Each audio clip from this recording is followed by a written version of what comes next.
Hello, fellow homebrewers. JP here, and I want to introduce to you the brand new Brew-Built X1 Conical Series available at More Beer. More Beer sells the highest standard in homebrewing equipment, and the Brew-Built Conicals are just that. They're made from mirror-polished 304 stainless steel, and they come with loads of features that you and I have been looking for. They have a full 2-inch bottom dump valve, which will eliminate your clogging issues, while the sturdy base includes 4 reinforced legs, just like those big Pro tanks do. More Beer also carries the Brew-Built line of options and add-ons like casters, pressure kits, and even external glycol chillers. So you can find out more about the new Brew-Built X1 Conical Unitanks by going over to morebeer.com for detailed videos on the entire line of Brew-Built Conicals. You can trust Brew-Built with your next fermentation, and you can trust More Beer to find the right conical for you. Brew-Built at morebeer.com.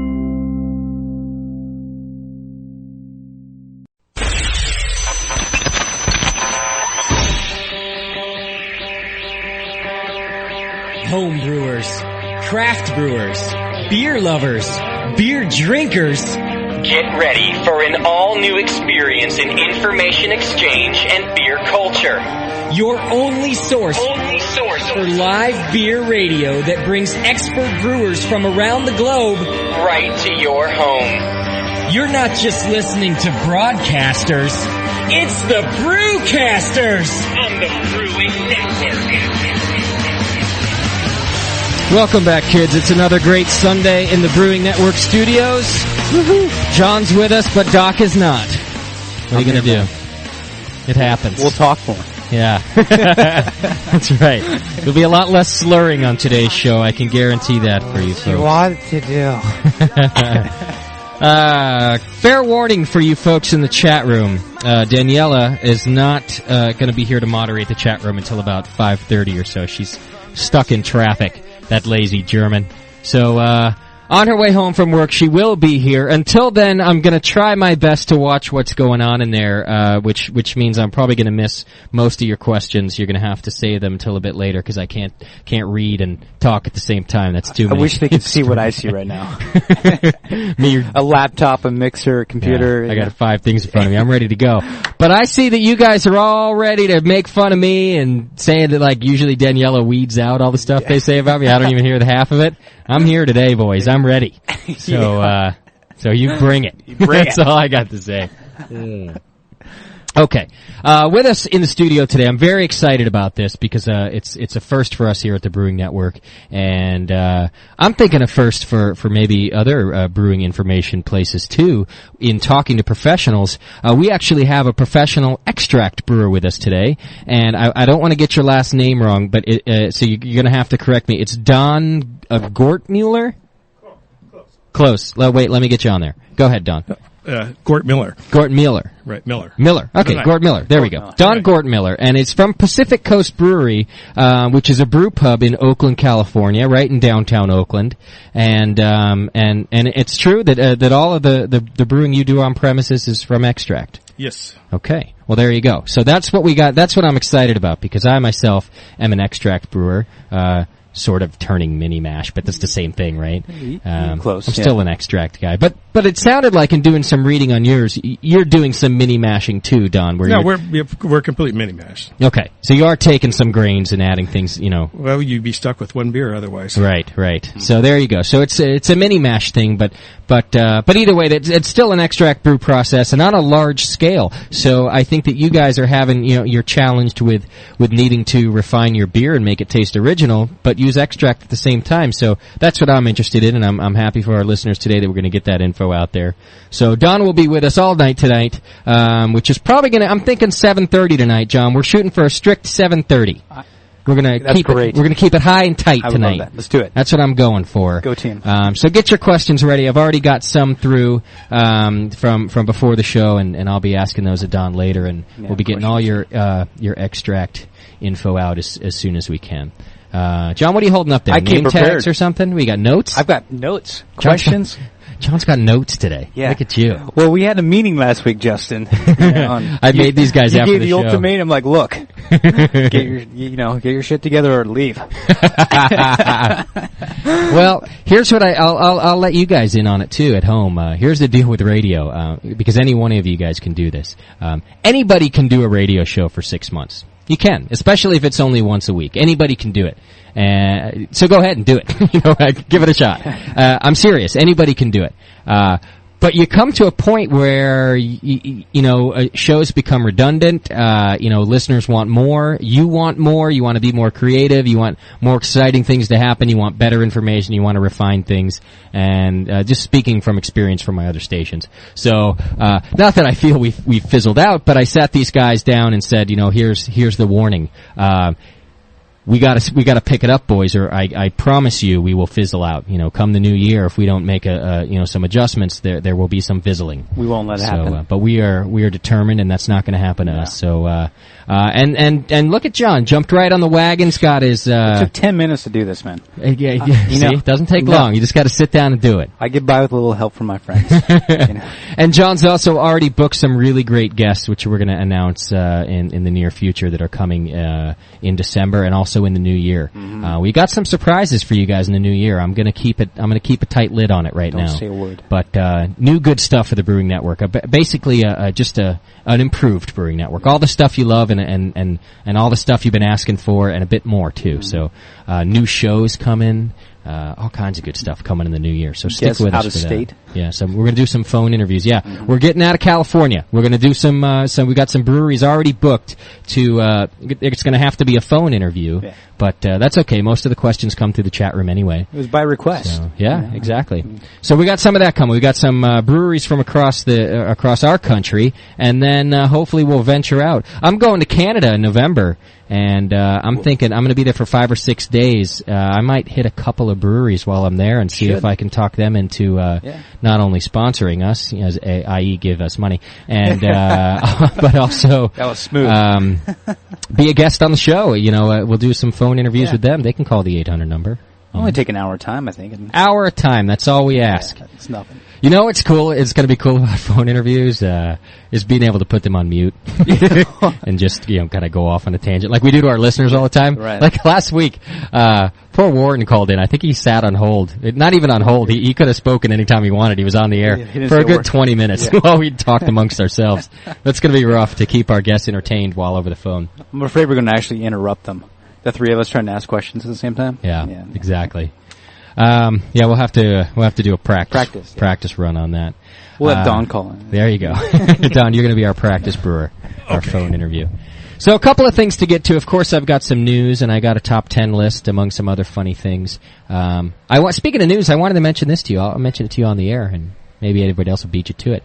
Trumer's looking for a brewer, John. Did you see that? No, I did not. I check Craigslist every day because, I need a job that doesn't suck.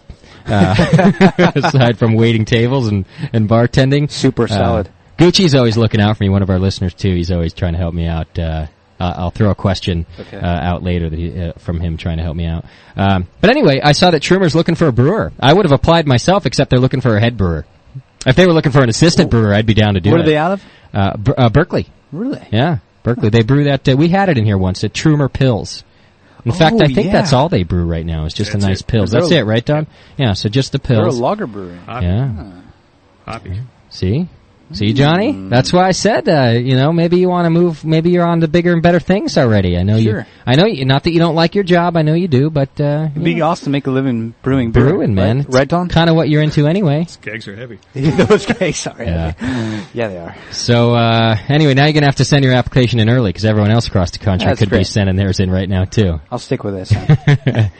All right, so let's get to a couple of the news stories I got so we can get through this. Just a few things. Beer pong is back in the news this week. It's amazing how much I find. Yeah, we've talked. I've done 2 or 3 different stories about this game, beer pong, where you basically it's like ping pong, but you hit your ball into your opponent's beer instead of just paddling it back and forth. And if you make it into the beer, they have to drink it. The whole pint. Yeah, exactly. Awesome. Yeah, and you just proceed to get drunk that way doing this beer game. And I'm really astonished at how often I find this story in the news. It's always all over the place. And this time Anheuser-Busch is even getting in on it. They're promoting it? Or? This is a story out of the New York Times. The bar is packed, the floor is wet, and dozens of glassy-eyed young people are squeezed around tables trying to lob ping pong balls into cups of beer. It's the final round of a beer pong championship sponsored by a maker of portable beer pong tables. And all across the bar, as one team scores points, the other happily guzzles beer. It's awesome, said Chris Shannon, 22, a senior at Drexel University. If you win, you win. If you lose, you drink. There's no negative. Good point. Yeah, he does make a good wallet point. empties faster than normal. Yeah. Drinking games have been around since Dionysus, but a whole new industry has taken off around them, making the games more popular, more intense, and more dangerous, according to college administrators who say the games are a thin cover for binge drinking. Which is true, but lighten up. This summer, Anheuser-Busch unveiled a game it calls Bud Pong. The company, which makes Budweiser, is promoting tournaments and providing equipment to distributors. We created it as an icebreaker for young adults to meet each other, said Francine Katz, a spokeswoman for Anheuser-Busch.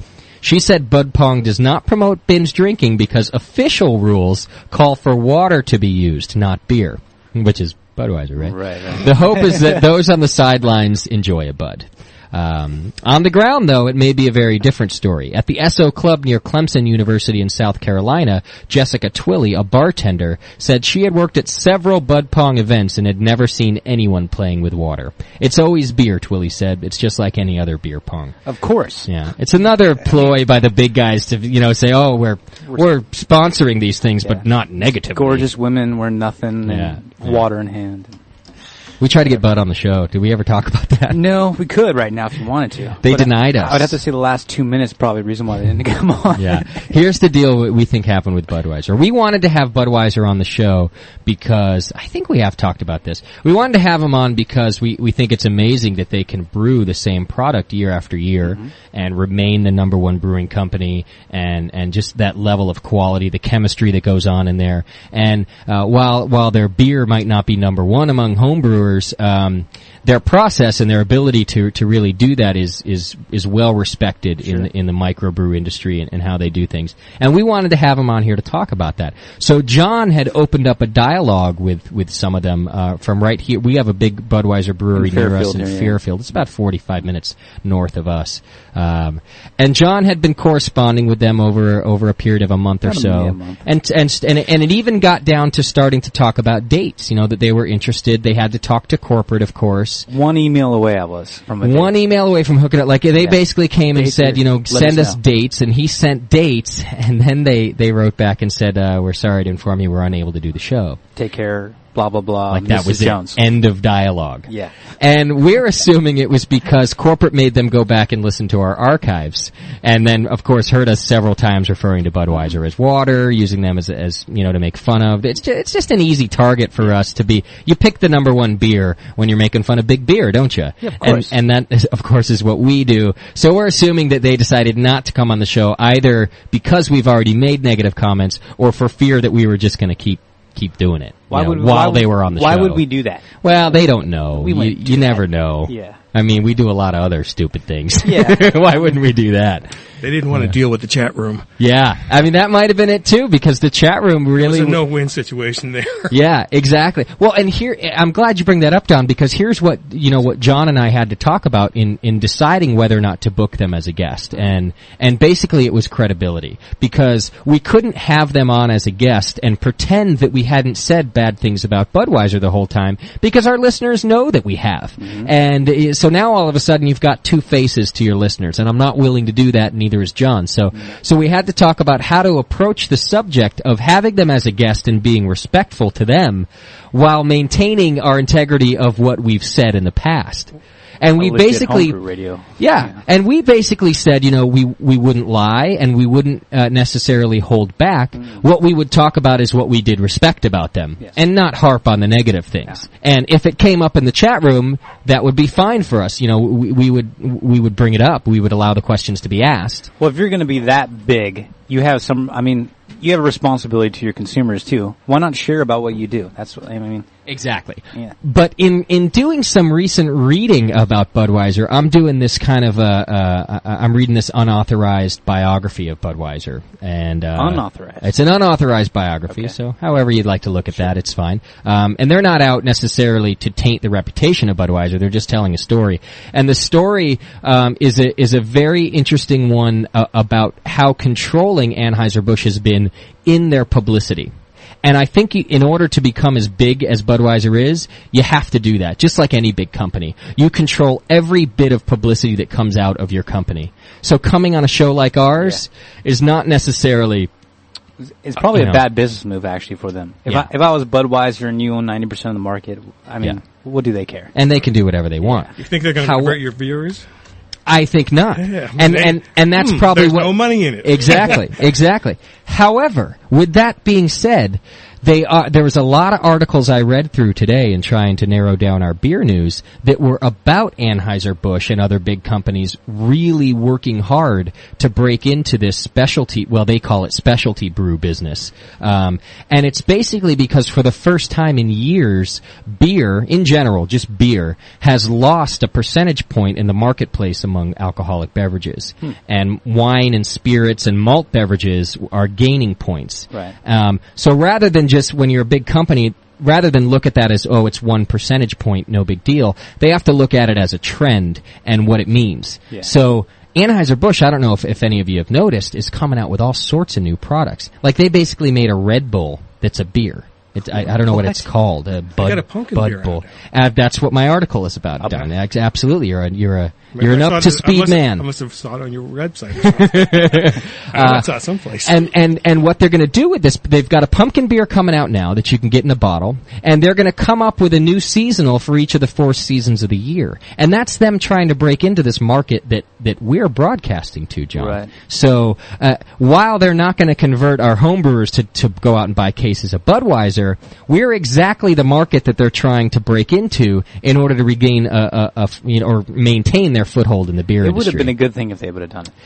That's why I'm thinking that it was Because- less of the market share that they were offended by, and more so that they really feared both the chat room making fun of them and us making fun of them. Well, we're more about home brewing. Yeah. You know, I mean, we're on that level, and then we like to have guest brewers like microbrewers in here. You Yeah. know, if you have a big dog like Budweiser, why not? Yeah. You know, I mean, go for the gusto. The chat room is saying, some of them, I'd rather drink wine than Bud, a few things like that.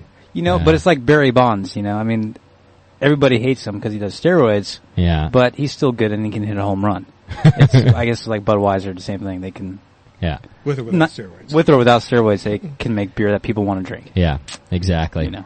Well, so that's the story. I'll just do it briefly now. It is that Anheuser-Busch has added a spice beer to its lineup with the first beer in its new draft program, and it's called Jack's Pumpkin Spice Ale.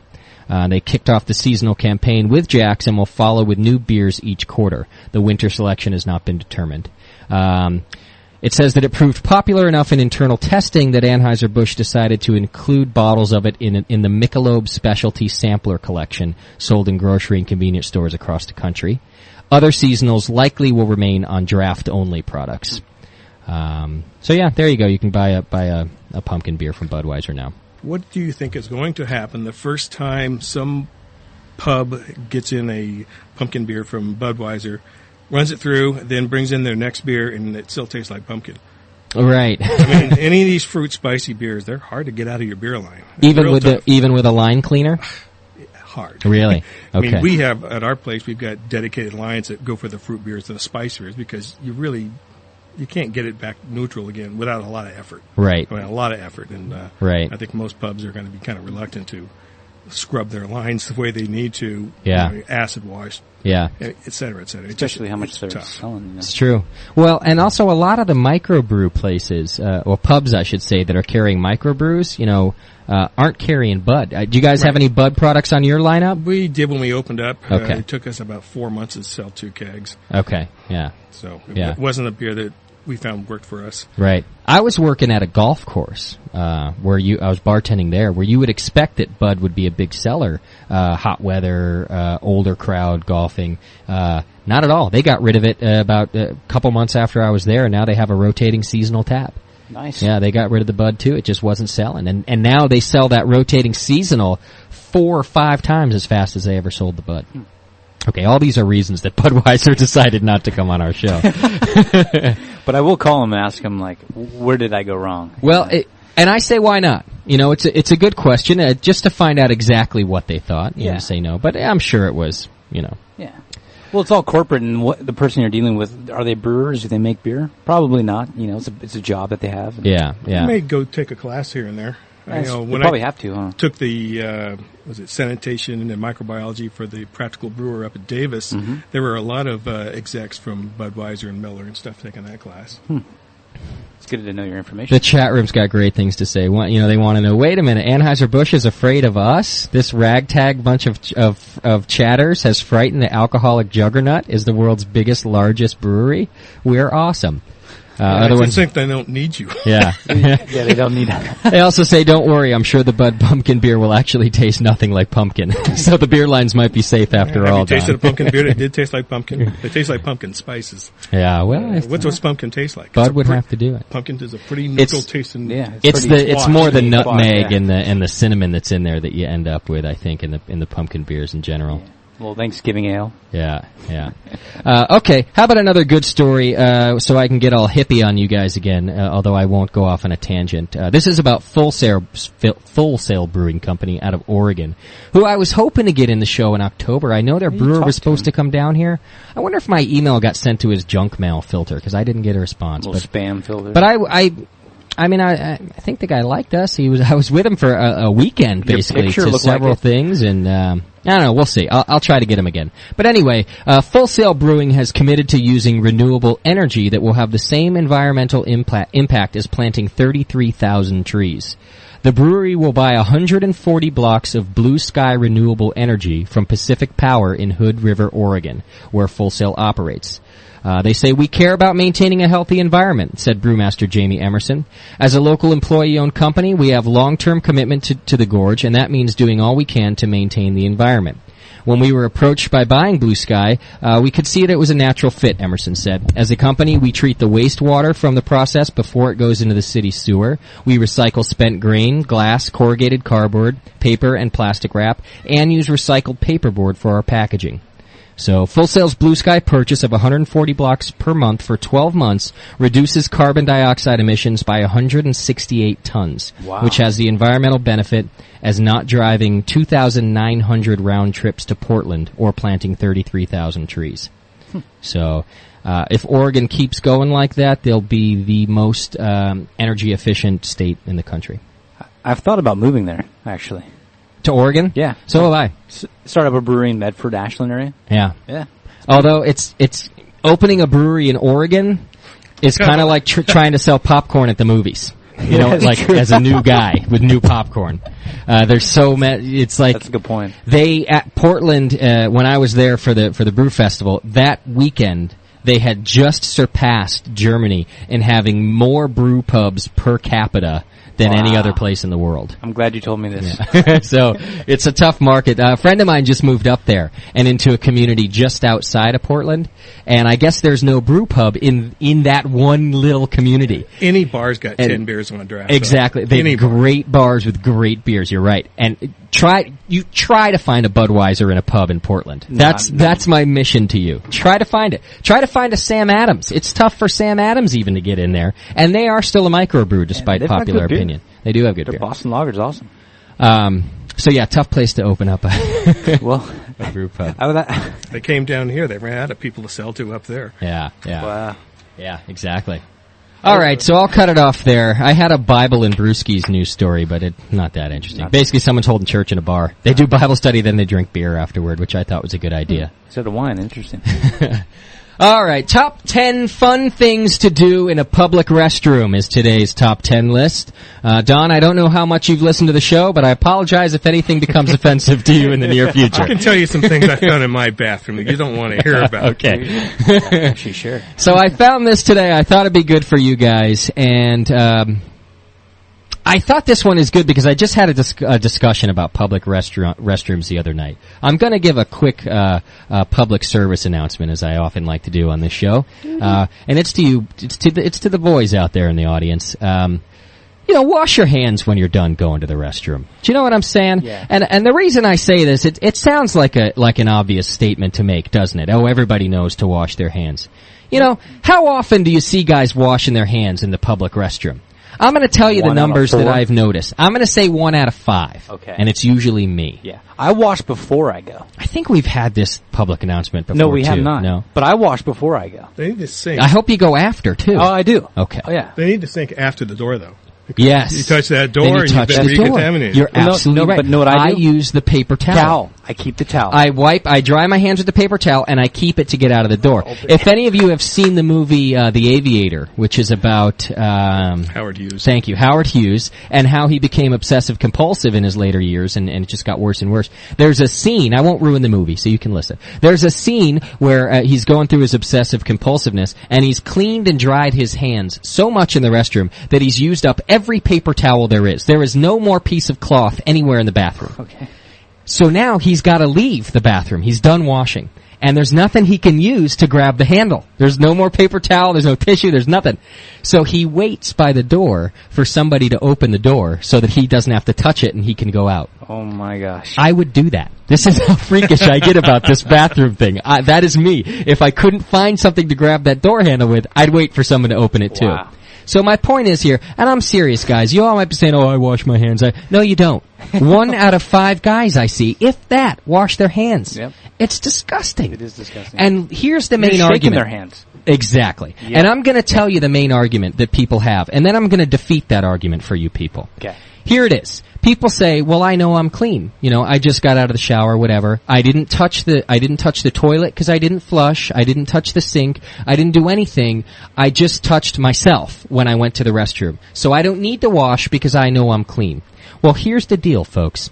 Your urine is actually, I'm not going to say it's clean, but it is not harmful to you. It came out of you. In fact, people do weird things with their urine. It's supposed to be sterile. It's supposed to, they wash their face with it. They do several things with it. Sterile, but it will grow things eventually. Pissing in the shower is okay. But its sterility is actually only sterile to you and your body. It is not sterile to other people. The germs and the bacteria that you're discarding are your germs and bacteria that your body has discarded and come up with an immunity for, but not necessarily my body. So while, yes, you didn't touch anything in the bathroom and you feel that you're clean, when you come out and you shake my hand, you're not clean to me anymore. You know what I mean? One little sprinkle. That's all it takes. A little sprinkle. And you ruin my whole week with whatever. A sore throat, hepatitis, I don't know. Any number of things, right? We can't have you down, Jay. So, I'm trying to do my part for the community.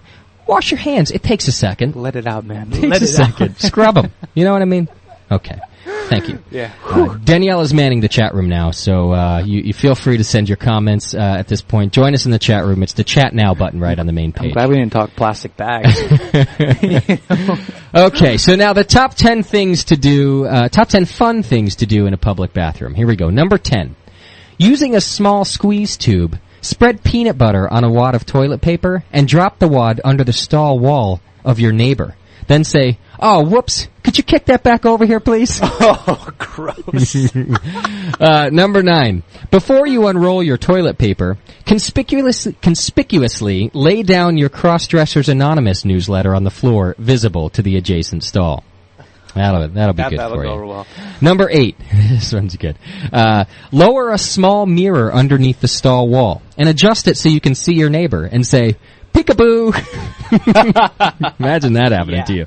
Imagine a fist in your nose. Yeah. Well, you got the stall wall between you, so as long as you stay locked in there. These things don't cook. They fall down easily enough.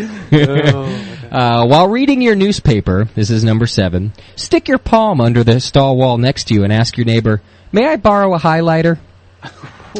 Number 6, cheer and clap loudly every time somebody breaks the silence with a bodily function noise. Bravo, Number don't you hate when that happens and you all just sit there silent? Yeah, you're like, I just want to start talking. But you want to be like, "How did it feel, man? Feel better?" Number 5, say, "I've never seen that color before." Number 4, grunt and strain real loud for 30 seconds, and then drop a cantaloupe into the toilet bowl from a height of 6 feet. Sigh relaxingly. We should try that. If I heard that, I really would laugh. And then you go, oh, better. Number 3, say, now how did that get there? Number 2, after flushing, say, damn, I knew the drain hole was a little too small. Now what am I going to do? And number 1, fill a large flask with Mountain Dew. Squirt it erratically under the stall walls of your neighbors while yelling, whoa, easy boy. Top 10 fun things to do while in a public. They were actually better reversed. Yeah, I should have gone the other way. The first one is nice. The peanut butter on the toilet paper. Yeah, that was funny. Okay, and this was a list I found, but I'm just going to read a couple things off of it because I thought it was just a brief, funny thing, and then we're going to take a break. It's, the list is 24 items long, but I'm just going to pick a couple. It's the top 24 things that we wouldn't know if it weren't for movies. Okay? That's a good point. We wouldn't know these if it weren't for movies. I graduated. Number 22 was, during all police investigations, it will be necessary to visit a strip club at least once. It's true. All movies have that. On the same token, a detective can only solve a case once he has been suspended from duty. We wouldn't know that if it weren't for Hollywood. Number 15 was, a single match will be sufficient to light up a room the size of Wembley Stadium. You hate that. They're in the dark, they light a match, everything. Okay. Here we go. Number 11 was good. It does not matter if you're heavily outnumbered in a fight involving martial arts. Your enemies will wait patiently to attack you one by one by dancing around in a threatening manner until you've knocked down all of their predecessors. That's true. You notice the Matrix? They just wait. Yeah. They just hang out as soon as the other one's done. Number 17, kitchens don't have light switches. When entering a kitchen at night, you should just open the fridge door and use that light instead. It's true. That's what the movies do. Yeah. Crack it open with your foot. You're good. If staying in a haunted house, women should investigate any strange noises in their most revealing underwear. Especially in the basement. Especially in the basement. That's right. That's right. Number 4, the Eiffel Tower can be seen from any window in Paris. You ever notice that? If you're watching a Paris-based film, the Eiffel Tower is always out the window. Okay, and the last one I'll read to you is, you're very likely to survive any battle in any war. Unless, of course, you make the mistake of showing someone a picture of your beloved sweetheart back home. That's true, you die. Then you're the first to die. So there you go. That's a list of things you wouldn't know if it weren't for Hollywood. It was, Daniela, it was like a symbol of engineering. It was just, to show that they could engineer something awesome. Probably so. I don't know what its purpose was, actually. Yeah. I really think it was just a symbol of engineering, yeah. Yeah, it was the French just showing, a symbol of engineering, which they did well. Didn't they? They built the Statue of Liberty, too, or something, and just as a symbol of engineering. Great. Great, we built a big statue. Yeah, good job. And we bought it. Yeah, I think they gave it to us. Oh, did they? They did, yeah. Oh, there you go. I would say you couldn't give that thing away. We just repaired it. It's not true. All right, we're going to take a quick break. You can call us at 888-401-BEER. We're going to be talking extract brewing on a professional level, but of course translating that over to home brewing as best we can for you guys. You can also join us in the chat room. You know how to do that. It's Chat Now button right on the main page. And talk to Don from Pacific Coast Brewery out of Oakland, California. Brewing Company. Brewing Company. Yes. Okay. And it's a brew pub as well. And food as well? Yeah, brew pub means that. Got the whole thing. All right. There you go. I think a lot of food menu going on. French fries, everything. Even French fries. Freedom fries. Freedom fries. That's what we like to call it around here. All right, and I got yelled at last week for playing the same music, so I brought in a couple new tunes. Nice. Same genre, though. I'm not going to go elevator on you guys just because Oz's wife wants to hear new artists, right? Yeah. So, but I brought in some Led Zeppelin. How about that? Let's do it. All right, so we're going to take a quick break. When we come back, we'll talk to Don about Extract Brewing. It's the Brewing Network.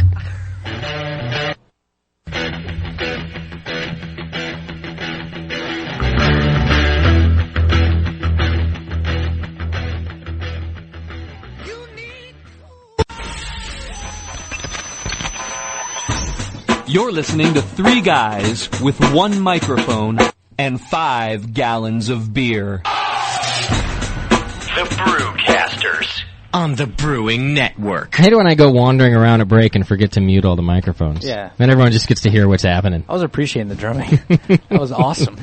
I think I have a caller. You guys remember Jack, right? Big Jack. Jack called us. I don't know if it was last week or the week before. I might have hung up on him, though. Jack, are you there? Yeah, I'm here again. There's old Jack. Yeah, in fact, everybody really likes me, and stuff like this because, like I said before, I can change my voice in any way you want me to. Oh, man. Make it sound like a girl. Well, if you want me to, I could talk with her, but not quite. It's funny, that's the same as his German accent that he did last week. What if you want me to talk the German? I don't know, take off this way. I don't know very much. Good old Jack, what's happening? You calling just for fun? Yeah, and also I went up and saw Colin and got some victory ale and brought a whole bunch home, so. Do you know Colin? Yes, I know him real well. In fact, he and I have been talking back and forth and stuff like this. Oh, okay. I'll have to ask old Colin about you, Jack. I'm not too sure about you yet. Think you're a nice guy. Just think you're a bit strange. Where'd you go, Jack? Let me come on up there, when I was out of work. I can't hear you, Jack. We lost you. There we go. That's Are you drinking again, Jack? I put my earphone in. Are you on a cell phone? Oh, man. All right, I'm going to have to let you go, Jack, because I can't hear you. Pull over to the side. Yeah. Can you hear me now? There you are. There you are. Yeah, in other words, it fell out of my ear. Okay. But, when I was out of work, Colin almost said, I can give you a job just volunteering. And I said, maybe next time. Yeah. Hey, why go to work? When you could not, right? Well, I'm a technician. I take in work. I used to work on a whole bunch of Xerox machines, Kodak machines, and a lot of stuff like that. Okay. Electronics and you name it. So. All right, Jack. Well, thanks for the call, buddy. We got to get into extract. Okay. All right, talk to you soon. Have a good one. You too.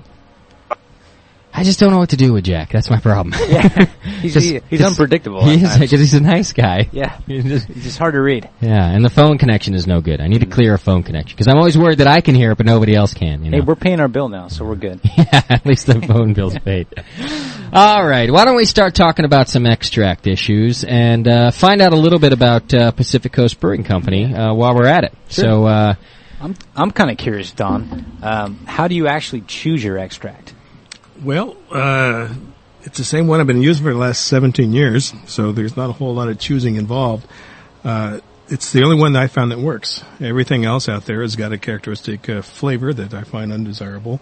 It gives a real homebrew kind of taste to it. What's the flavor you're tasting? Well, it's hard to say exactly. If you get an English extract, it's frequently something that's kind of old and oxidized. It's a little bit too dark. It's got a real dark kind of a character to it from scratch, so you really can't. Those are bottle conditioned, by the way. So, okay. Yours is right don't there, get too silly. I just got all the good stuff. You got all the good. Here's another one. You got to take that one in the middle there, John. If you, I got that. I just poured myself all the junk in the bottom. Although it's not that junky. Not too horrible. So stuck to the bottom of the bottle. Only 2 years old. How old is your extract before you actually brew with it? A month at most. Really? Is it sitting in a jar, or what is it? No, it comes in 55-gallon drums. Okay. It's normally about a month old, if that much. And what type of grain is it converted over to? Like, it's 2-row. 2-row. Great Western or? Great Western. Okay. Right now we're drinking El Diablo Abbey-style ale from Pacific Coast Brewing Company, bottle conditioned, as Dom was just saying. Vintage 2003. Okay, so it's been hanging around for us. Nice. Still carbonated. And where are you aging this? At our pub, just in the bottle. Okay, the cellar at the pub. Yeah, we used to be in a cellar. It's not at a good location as we used to have. Okay, we used to have a nice place. It was pretty much like a wine cellar. Stayed at 65, 70 degrees all year round. But we lost that storage capacity, so we stick it any place we can right now. So gotcha. So, all right, how many gallons or how many barrels are you brewing at one time when you're doing these? It's a 7-barrel system. 7 barrels. Right. And how much extract, say, let's take this Abbey, for example, would you need to be putting in there? 450 pounds. Is that right? And how are you guys just kind of manhandling those buckets up there and dumping them in? No, you put it on a special dolly, put it in 50-gallon or 5-gallon buckets, so it weighs about 50 pounds, and those are a little more manageable. Okay, and then you're just kind of heaving them in there over and over. You pick it up over your head and throw it in the brew kettle. Gotcha. Wow, that's a bit of a task right there. Eventually, yeah. I mean, especially 5 gallons at a time. That's taking you a couple hours, I would think. Yeah, well, you fill all that stuff up ahead of time. Okay, and so it's you can get the whole thing in the brew kettle within about 20 minutes or so. Okay.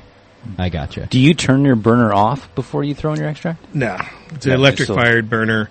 We pull the it starts off as hot water, pull it out the bottom, squirt it in the top so it's recirculating, and then you dump in your extract while it's recirculating, so it mixes in at the same time. So it won't actually burn on you then? No. Okay. Okay, so in this process that you're doing so much, how similar is it to, say, my 5-gallon homebrew process where I'm heating my water up, I'm getting that going, to 170 with my steeping grains, or if I'm doing mini mash, I'm steeping then. You've probably got a better scale than you do. That's about the only difference, huh? Not a whole lot of difference. I mean, that's one of the things that a lot of homebrewers run into problems with is that, they're putting an ounce or 2 ounces of hops in, and they got this really cheesy scale that's plus or minus 50%. Okay. So they wonder why the beer tastes way different each time. Yeah. It's the same formula, whereas I've got a scale, and I'm putting in 60 or 70 ounces of hop, and if it's plus or minus a half an ounce, it's a pretty small percentage of the total bill. Right. I gotcha. Yeah, that makes sense, doesn't it? So it's really, it's kind of the whole same process, but on a bigger level. Yeah. But on a small scale, weighing out an ounce and a half, you could have 2 ounces, 3 ounces in there, depending on your scale. Yeah. And a lot of homebrewers just grab a handful and throw it in and go that way. Oh, I got whatever B3 tells me I got. Yeah. If your bag says I got 1 ounce, I got 1 ounce. You just throw it in. Or if a lot of times I'll be required to use 1 ounce, and I buy a 2 ounce bag from you guys, and I'm like, oh yeah, that looks like half of it. Yeah. Just throw in a good half of it. You make good beer. It works for me every time. Yeah. A good question from the chat room is how you're able to keep costs at a minimum using extract. Well, you don't. You can make it minimum for extract, but not a minimum for beer in general. Okay, it's cheaper to do full grain. It is a lot cheaper. That's the bottom line, yeah. How much would you say increased is your expenses? 100%, 50%?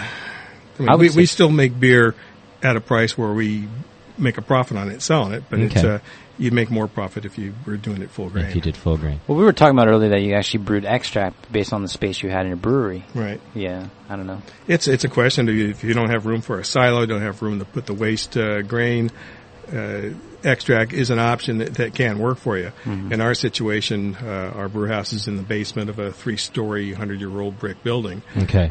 Venting everything all the way to the top is a hassle. Right. We have an electric-fired brew kettle as opposed to a gas-fired one, which is also not the most efficient way of doing things, but it's cost-effective in the regards that we don't need another couple hundred square feet of space. We don't have to run and pay rent for another vent going all the way to the roof. Okay. And so there are reasons for doing it. It's not the best way of doing things. If all things being equal, full grain is a more cost efficient way of doing things. So my question, having said that, then are those the only reasons that you chose to do all extract?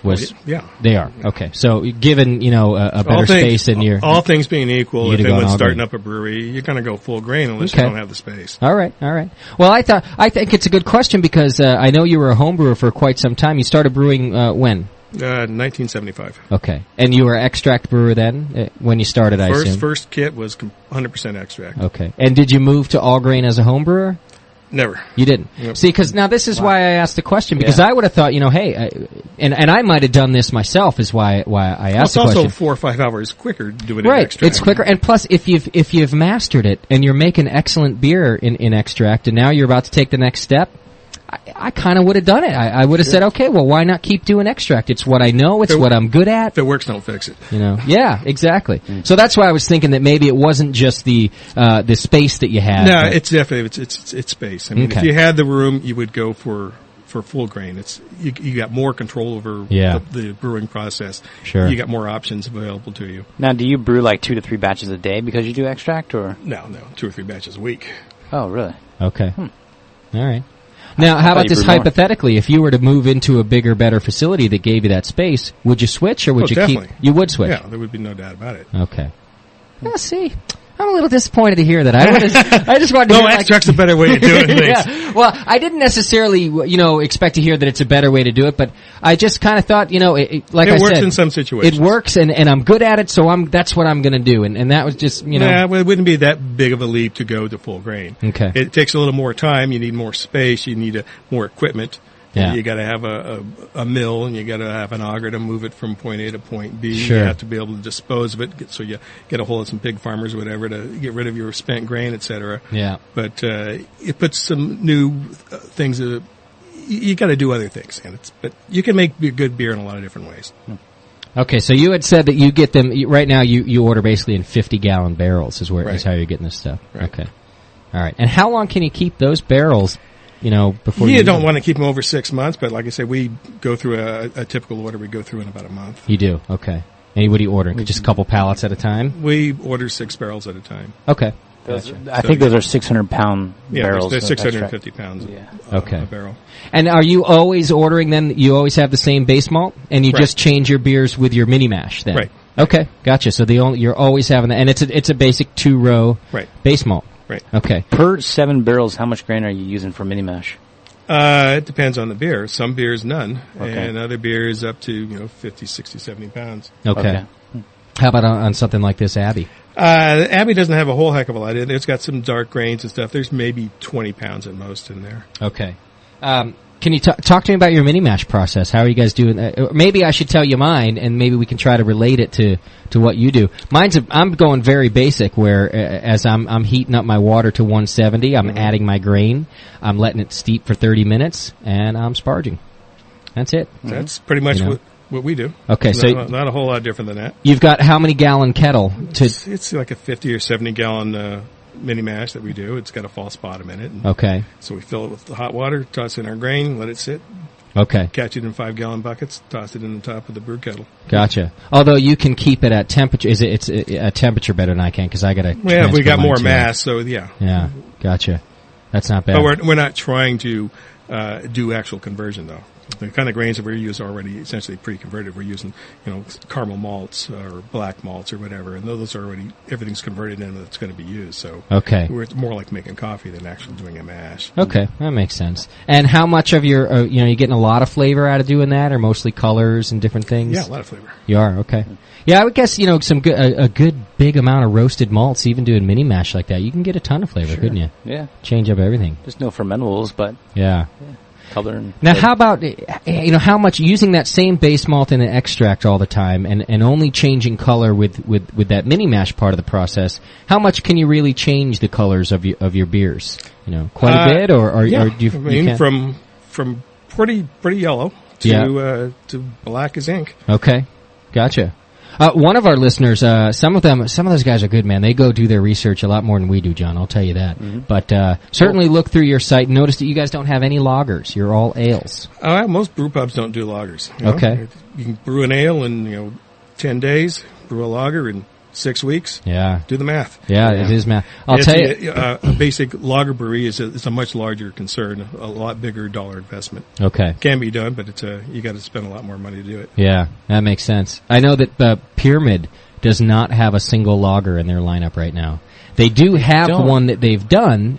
Coastline Lager ties up their equipment. They could be running 3 ales through there in the same amount of time they do one lager. Yeah, even their Curveball, which is a Kolsch, it's called a Kolsch style ale. Mm. It's still an ale. Yeah. Although it tastes very lager-like when you drink that Curveball, it tastes like a good lager to me. Low 60s. But no lagers for you. Okay, a lot of different types of ales though you guys are doing. Right. And temperature of your fermentation will lend a lot of flavor to your beer. I mean, Anchor Steam uses lager yeast for most of their stuff, and it's very ale-y in character. Your typical Anchor Steam, but it's using a lager yeast. Okay. What temp do you ferment yours at? 60, 70 degrees. Okay. Now you alluded to this about the kind of base malt that you are using to try to get rid of that homebrew taste. This is a question from the chat room that says, how do you get that horrible extract tang out of the extract of your brews? Well, you don't buy the bad extract to begin with. Okay. I've only found one in 17 years that doesn't have a funny flavor to it. Is that right? So you just had to go through trial and error and... Right, and I've never come across one yet that didn't have an undesirable flavor except for the one that I use. And what's the one that you're using now? California Concentrate, Alexander's Pale Malt Extract. Okay. John, is that available through B3? That is available. Okay. All their extracts are all that. All Cal straight. B3. And so when B3 sells German Pils, Mirror Solder, and 2-row converted over to extract fresh just for them. For Alexander. It's all from Alexander. It's all from Alexander. Yeah, okay. It's the same exact extract. Oh, that's interesting. Mm-hmm. I used to, when I was homebrewing at home, I'd have California concentrate to UPS it out to me in cases at a time. Right. They don't do that anymore. It got to be... shipping costs a little up? Yeah. Exactly. Do you ever blend extract at all? No. Well, with California concentrate, one batch to another, that will get blended sometimes. Like different base malts? Or No. Okay. That's what all the specialty grains are for. Right. How much can you bench press, Don? It's been a while. At one time, about 250, but not anymore. Okay. Well, that's a lot more than me. I'll tell you. You want to know my max, John? What? I think the most I ever bench press was like maybe 105 pounds, 95 pounds, 105 pounds. Wow. Something like that. How far can you throw a beer keg? Now that's the more important question, isn't it? I wanted to get in on that competition at the NCHF. Was it they had a beer keg throwing? You threw empty full barrels, you know. I tried that. Empty full, but oxymoron. Full of water or full of concrete? Empty 15.5 gallon barrels, what I meant, yeah. And you chuck them, right? You throw them. But, full ones. Did you try it there? I did. And how far did you get? Probably like 25 feet, not far. You're full of shit. You got like 7 feet. No, I did. It's all about the roll, man. Yeah. You count the roll. The roll's counted. Oh. Actual toss, like 5 feet. Right. Yeah. Probably why my arm's in pain. Mendocino Brewing had a contest at one of their anniversary parties years ago where they had half kegs and full kegs that people were supposed to toss. They were filled with water. They're awkward. Yeah, very awkward. Yeah. I actually ended up bumping my head with the keg. When you were doing it? Because I threw it over my head. Yeah. I had a little noggin on my head. Dumbass. Drunken fool. Yeah. You know? Have you ever had any problems with your brews being too dark from the extract? Or does it caramelize out? Frequently. Oh, yeah? Okay. So what do you guys do about that? That's where fresh extract will help you with a paler beer. Okay. But most of our beers aren't that pale anyway, unless I'm making a triple or a real light summer beer or something. It's normally not a real big concern. And there are some things you can do to minimize the impact of the extract. I mean, if you do a short boil versus a long boil, that can help. Okay. The more you boil it, the more you're going to darken things, essentially. Gotcha. But, your extract you can get to a point, depending on what extract you're using, where you're not going to get any paler than a certain point. You're just stuck there. Unless you start adding a pile of sugar in there, then you run into a whole other series of problems. Yeah. Get rid of the pale, but create a bunch of other. Okay. This might sound like a silly question, but I think it's actually it's a good one because a lot of extract brewers aren't doing full boils. Are you doing a full boil? Why would you not do a full boil? Well, I don't have a you kettle. You got to precipitate proteins. I don't have a kettle or a burner to do a full boil, so I have to do. You need a bigger brew kettle and put it over 2 burners. I agree. I totally agree. But a lot of people, especially when you're buying your first kit and you're doing extract for a while, it's much more cost efficient like it was for me. I have a 5-gallon kettle, but I'm obviously not able to get 5 like to the rim of my kettle is 5 gallons. You need a 10-gallon kettle then. Absolutely. Yeah. And this I want. Go to a restaurant auction. You might be able to find something. Something a little cheaper? Yeah. All right. Make sure it's not aluminum, though. Yeah, absolutely. Well, that's a good idea. I hadn't thought of going to a restaurant auction Sunday or something. flea market. Yeah. Well, one of our listeners asked that, too. I mean, they really want to know because would you add water at the end? Because it's a problem for us. You got to do a full boil. Yeah. Or actually, by full boil, do you mean bringing it to an actual boil, or are you talking about I'm talking volume. Doing a concentrated one and adding water. And adding water, which is a big problem. That can work, but you run into as your wort gets more concentrated, it gets less efficient at extracting your hops. So you have to add more hops, so you're losing. You're getting the full amount of beer at the end, but you may not have as much hops as you want in there. So you got to recalculate. Yeah. For that. And that can be problematic. It is. It's problematic for me every time. The last beer I had such a lack in body, even though John and I both looked it over. We had figured out a malt bill, and I said, that's not enough, give me more. Right, yeah. And we were like, okay, and it still ended up, although part of it was my bit of a mash temperature too. But it's definitely because I'm adding a bunch of water, at the end. Do you have a brewing calculation program? Because most of those will compensate for the fact that you're doing a concentrated boil. That's what I started with. I started with a program, and still didn't think that it had done a good enough job, so added malt and still ended up with just too light of a body. That's a good segue. I mean, do you find that your extract varies on gravity from batch to batch? There are some variations that you do get on it that you have to be aware of and compensate for.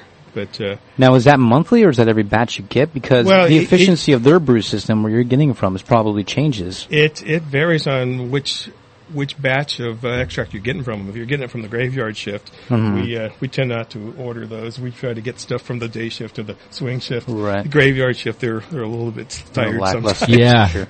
That makes sense. We've had some problems with extract in that regard on occasion. Okay.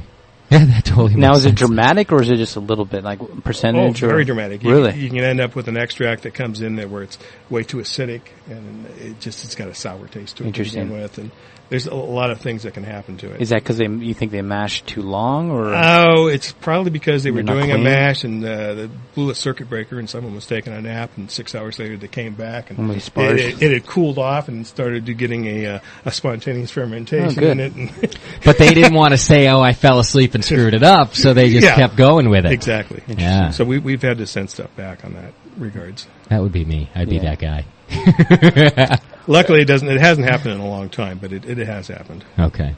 Yeah, that makes sense. So maybe they got rid of the person that was doing that, but right. Of late we've had no complaints. Right. John, are you noticing that homebrewers are coming in and saying, "Hey, I'm getting just different efficiency out of I think each homebrewer boils differently. Yeah.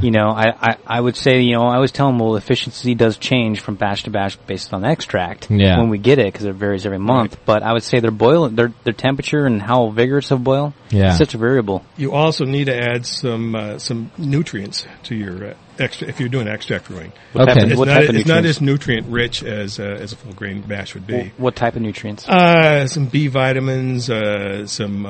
Is that like Cervomyces or? Well, Cervomyces is one way of doing it. We use that. That helps. Okay. But the bottom line is extract is not as nutrient-rich as full grain brewing would be. So adding some B vitamins, a nitrogen source of some sort would help. Now, what form do you guys use to add that in there? Cervomyces. You do use Cervomyces. Okay. And it works fine for us. And you're throwing it right in the boil there? Yeah. Yeah, okay. Now, do you think that the extract is not as nutrient because you've depleted the water out of it? Because there's some minerals in water? It's the process of boiling the water off it. You boil off some of the basic nutrition to begin with. When you're doing a full grain, you got it hot, it's fresh. You run it to a boil. If you haven't messed around with it too much. Yeah. That would change. I'm wondering if that good amount of my boil that ends up boiling on my stove outside of the kettle has ruined the body of my batches. Well, it ruins your stove, for sure. Yeah. I mean, if I were to go scrape my stove right now, I could have a whole batch of brew. What's your specific gravity when you start off? I mean, it depends on the beer. Does that hit target? I did hit my target. I was just a teak below my. Do you my oxygenate your wort before you pitch? It was the first time I had oxygenated my wort as well. Yeah. Okay, that will make your yeast go a lot more efficiently. Yeah. So maybe you just ferment it out a lot farther than you normally have. Than I normally would. Yeah. Yeah, that's possible too. Actually. Well, it makes me. And this is an interesting point, though. It makes me wonder that the actual quality of the extract that you're getting, your final gravity might actually be different based on that quality. Oh yeah, I mean our final gravities are fairly high compared to most grain brewers. Like, how high do you think you finish out at? It's not often that we go below 1.02. Wow. Sweet beers. Yeah. No, not necessarily sweet. They just got a lot of body, and they have a lot of unfermentables in them. Right. Interesting. Okay.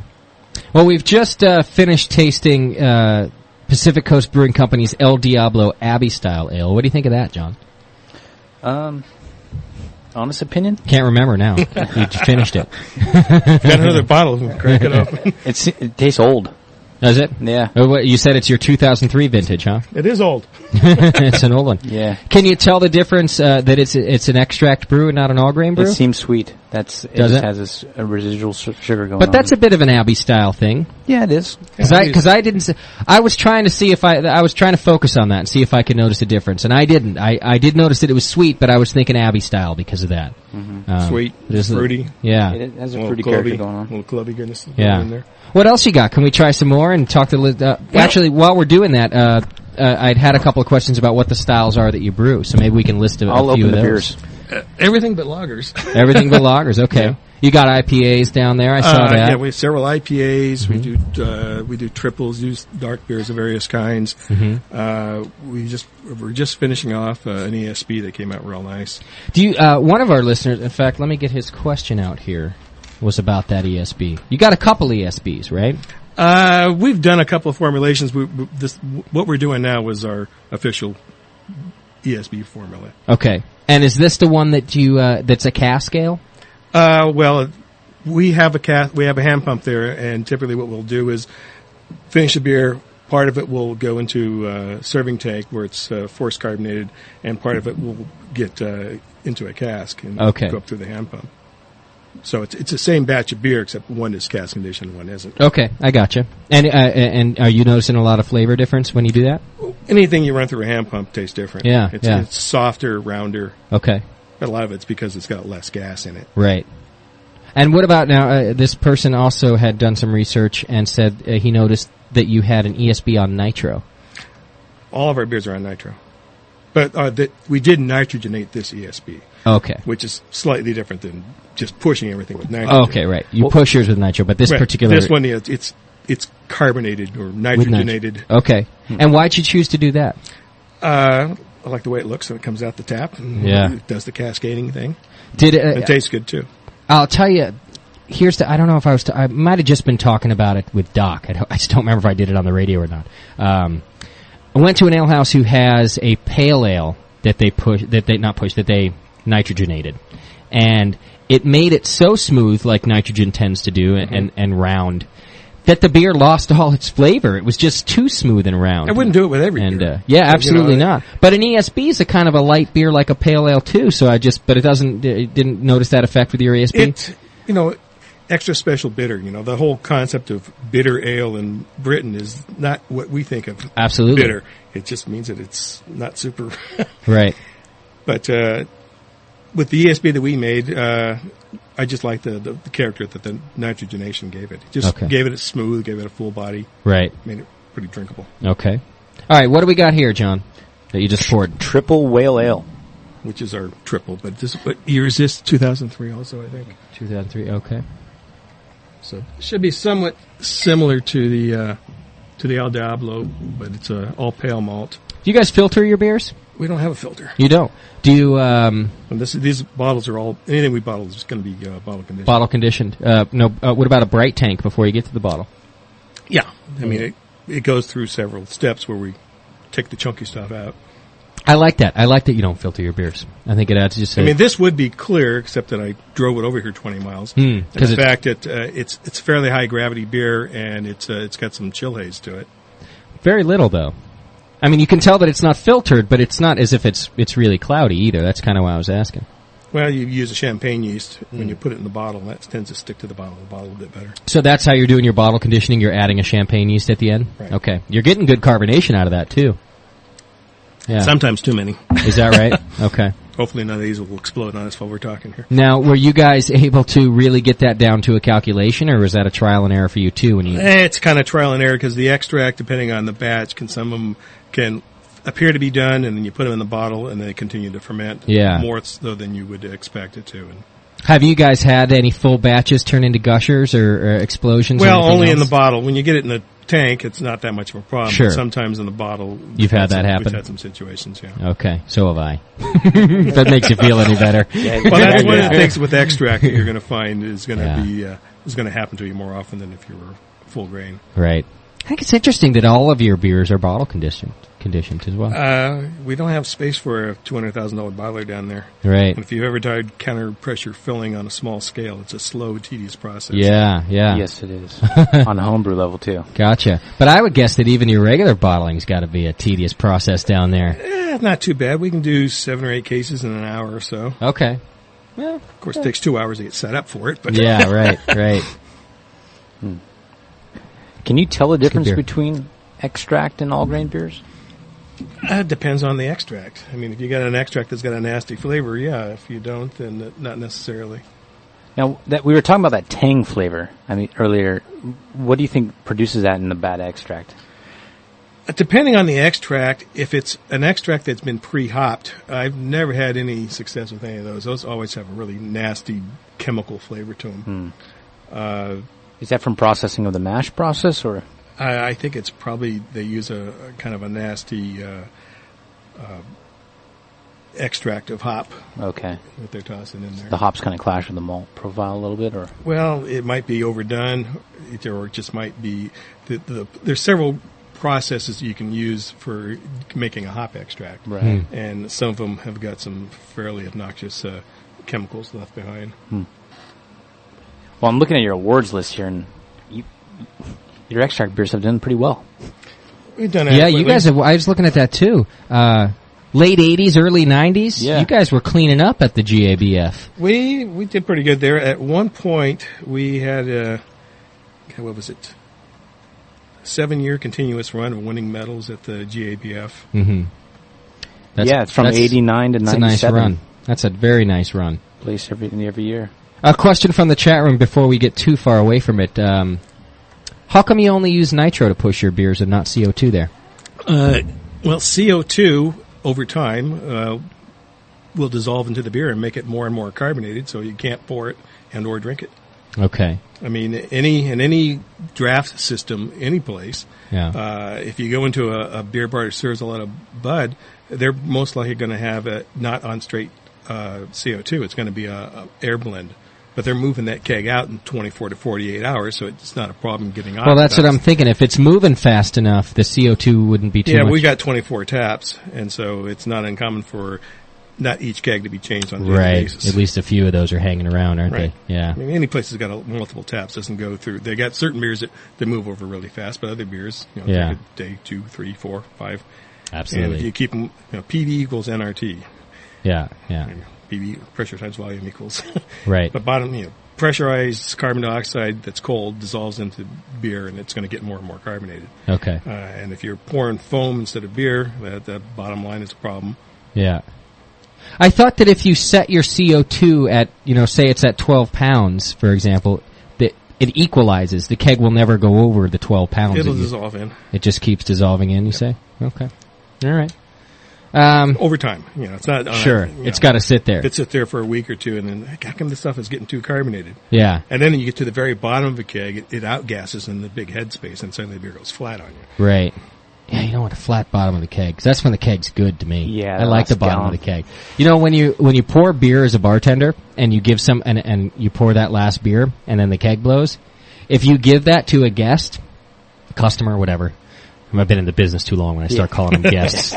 You give them to a guest, they're kind of offended. Oh, you gave me the bottom of the barrel. I got to have the bottom of the barrel. There's foam in my glass. And I'm thinking, dude, that's the good stuff right there. That's the stuff that's been around the longest. That's nice right there. Mm-hmm. Doc always talks about that when he comes in here. He's like, man, the last couple beers out of my keg, just before it blows, is right when those beers got to where I wanted them to. Kind of like a cask beer all of a sudden. Yeah. It's where they just hung out long enough to age properly and just right there, and then poof, gone. Yeah, it gets oxygenated when it comes flying into the glass. Yeah. And then settles back out. And so a little bit of oxygenation at the very end is okay. But, you don't want it in contact with oxygen for a long period of time. Sure. 2 days later, try to drink it.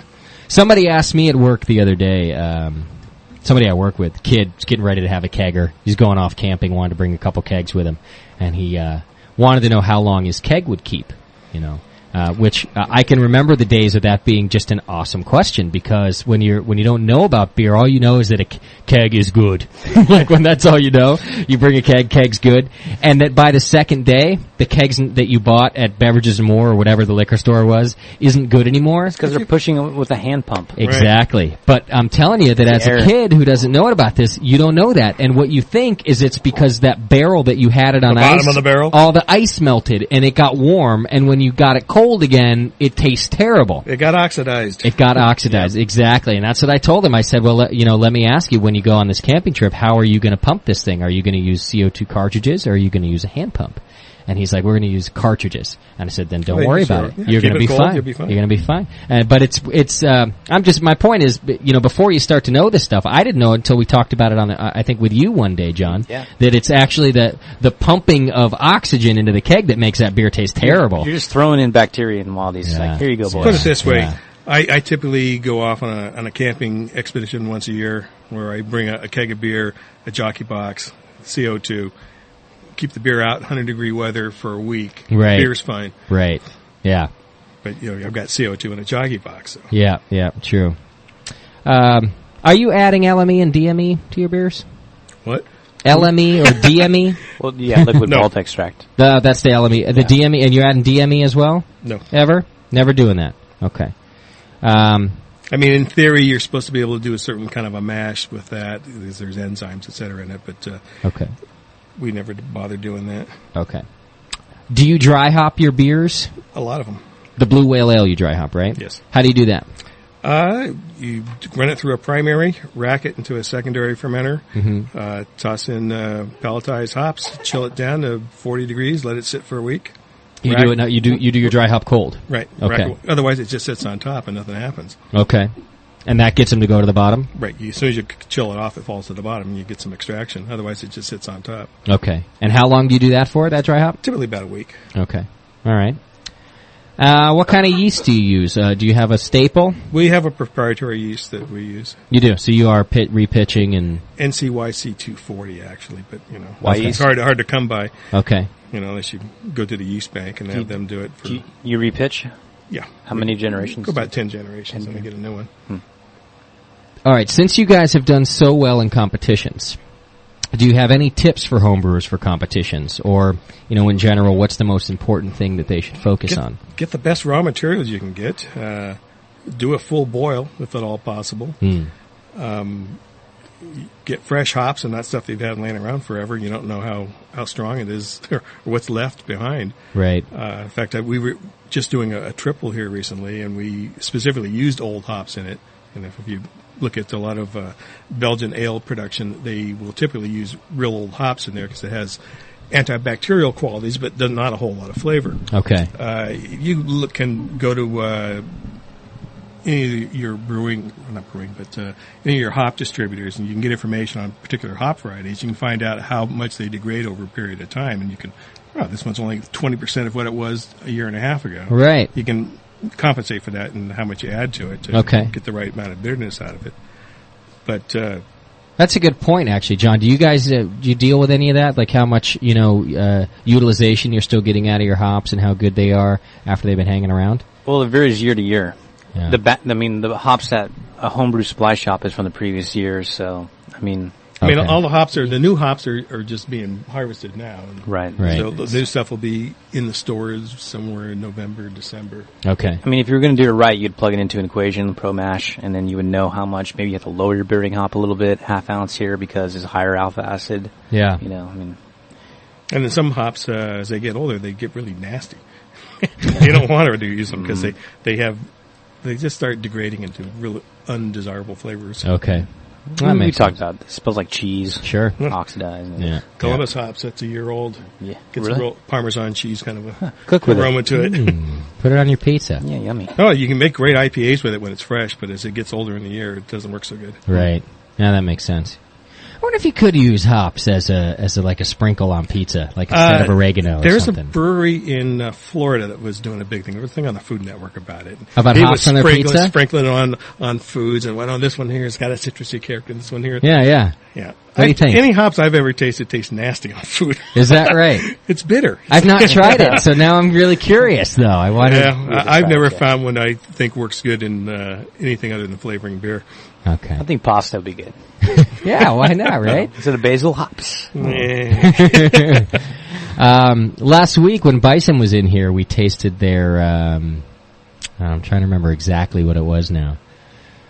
But it was the red ale? No. The one that we ended up deciding it was great with pizza. Man, I can't believe I forgot it was good. It was like their oregano beer or something, right? Oh, I know what you're talking about. You know what I mean? Yeah. Nah, we can't remember. Hey, give Daniela the microphone real quick. All right. Hi, Daniela. Hi, sir. How's the chat room going? The chat room is going just fine. Great. You want to know something about it? Sure. All right, so they have a lot of questions, as you have noticed. Uh-huh. So that's pretty cool. And then second thing is they've been very, very adorable because they're so concerned about my beer. That's what I wanted to talk to you about. And I told them that I probably killed my beer, and I feel terrible, actually. Yeah. If it's really dead, I'm gonna cry. I know, I have to admit it's my own fault, sort of. It's your fault, too. Like, it's our fault, I would say. But I feel awful because I looked at it yesterday. I didn't even tell you. I looked at it for like half an hour, and the color is awesome, actually. Oh, yeah. I think it could have been a good beer, but the guys in the chat room, they have encouraged me, and they said, well, it could still be fine. They advised me to chill it down to like 50-something degrees, and that they've had beer in kegs for like months at a time, too. Like, the one guy has had a beer in a... not in a keg, in a carboy for like since August. There you go. So, and they're all good. I'm just so concerned about the off flavors my beers probably has developed over the last... Well, how long was it? 4 weeks too long, right?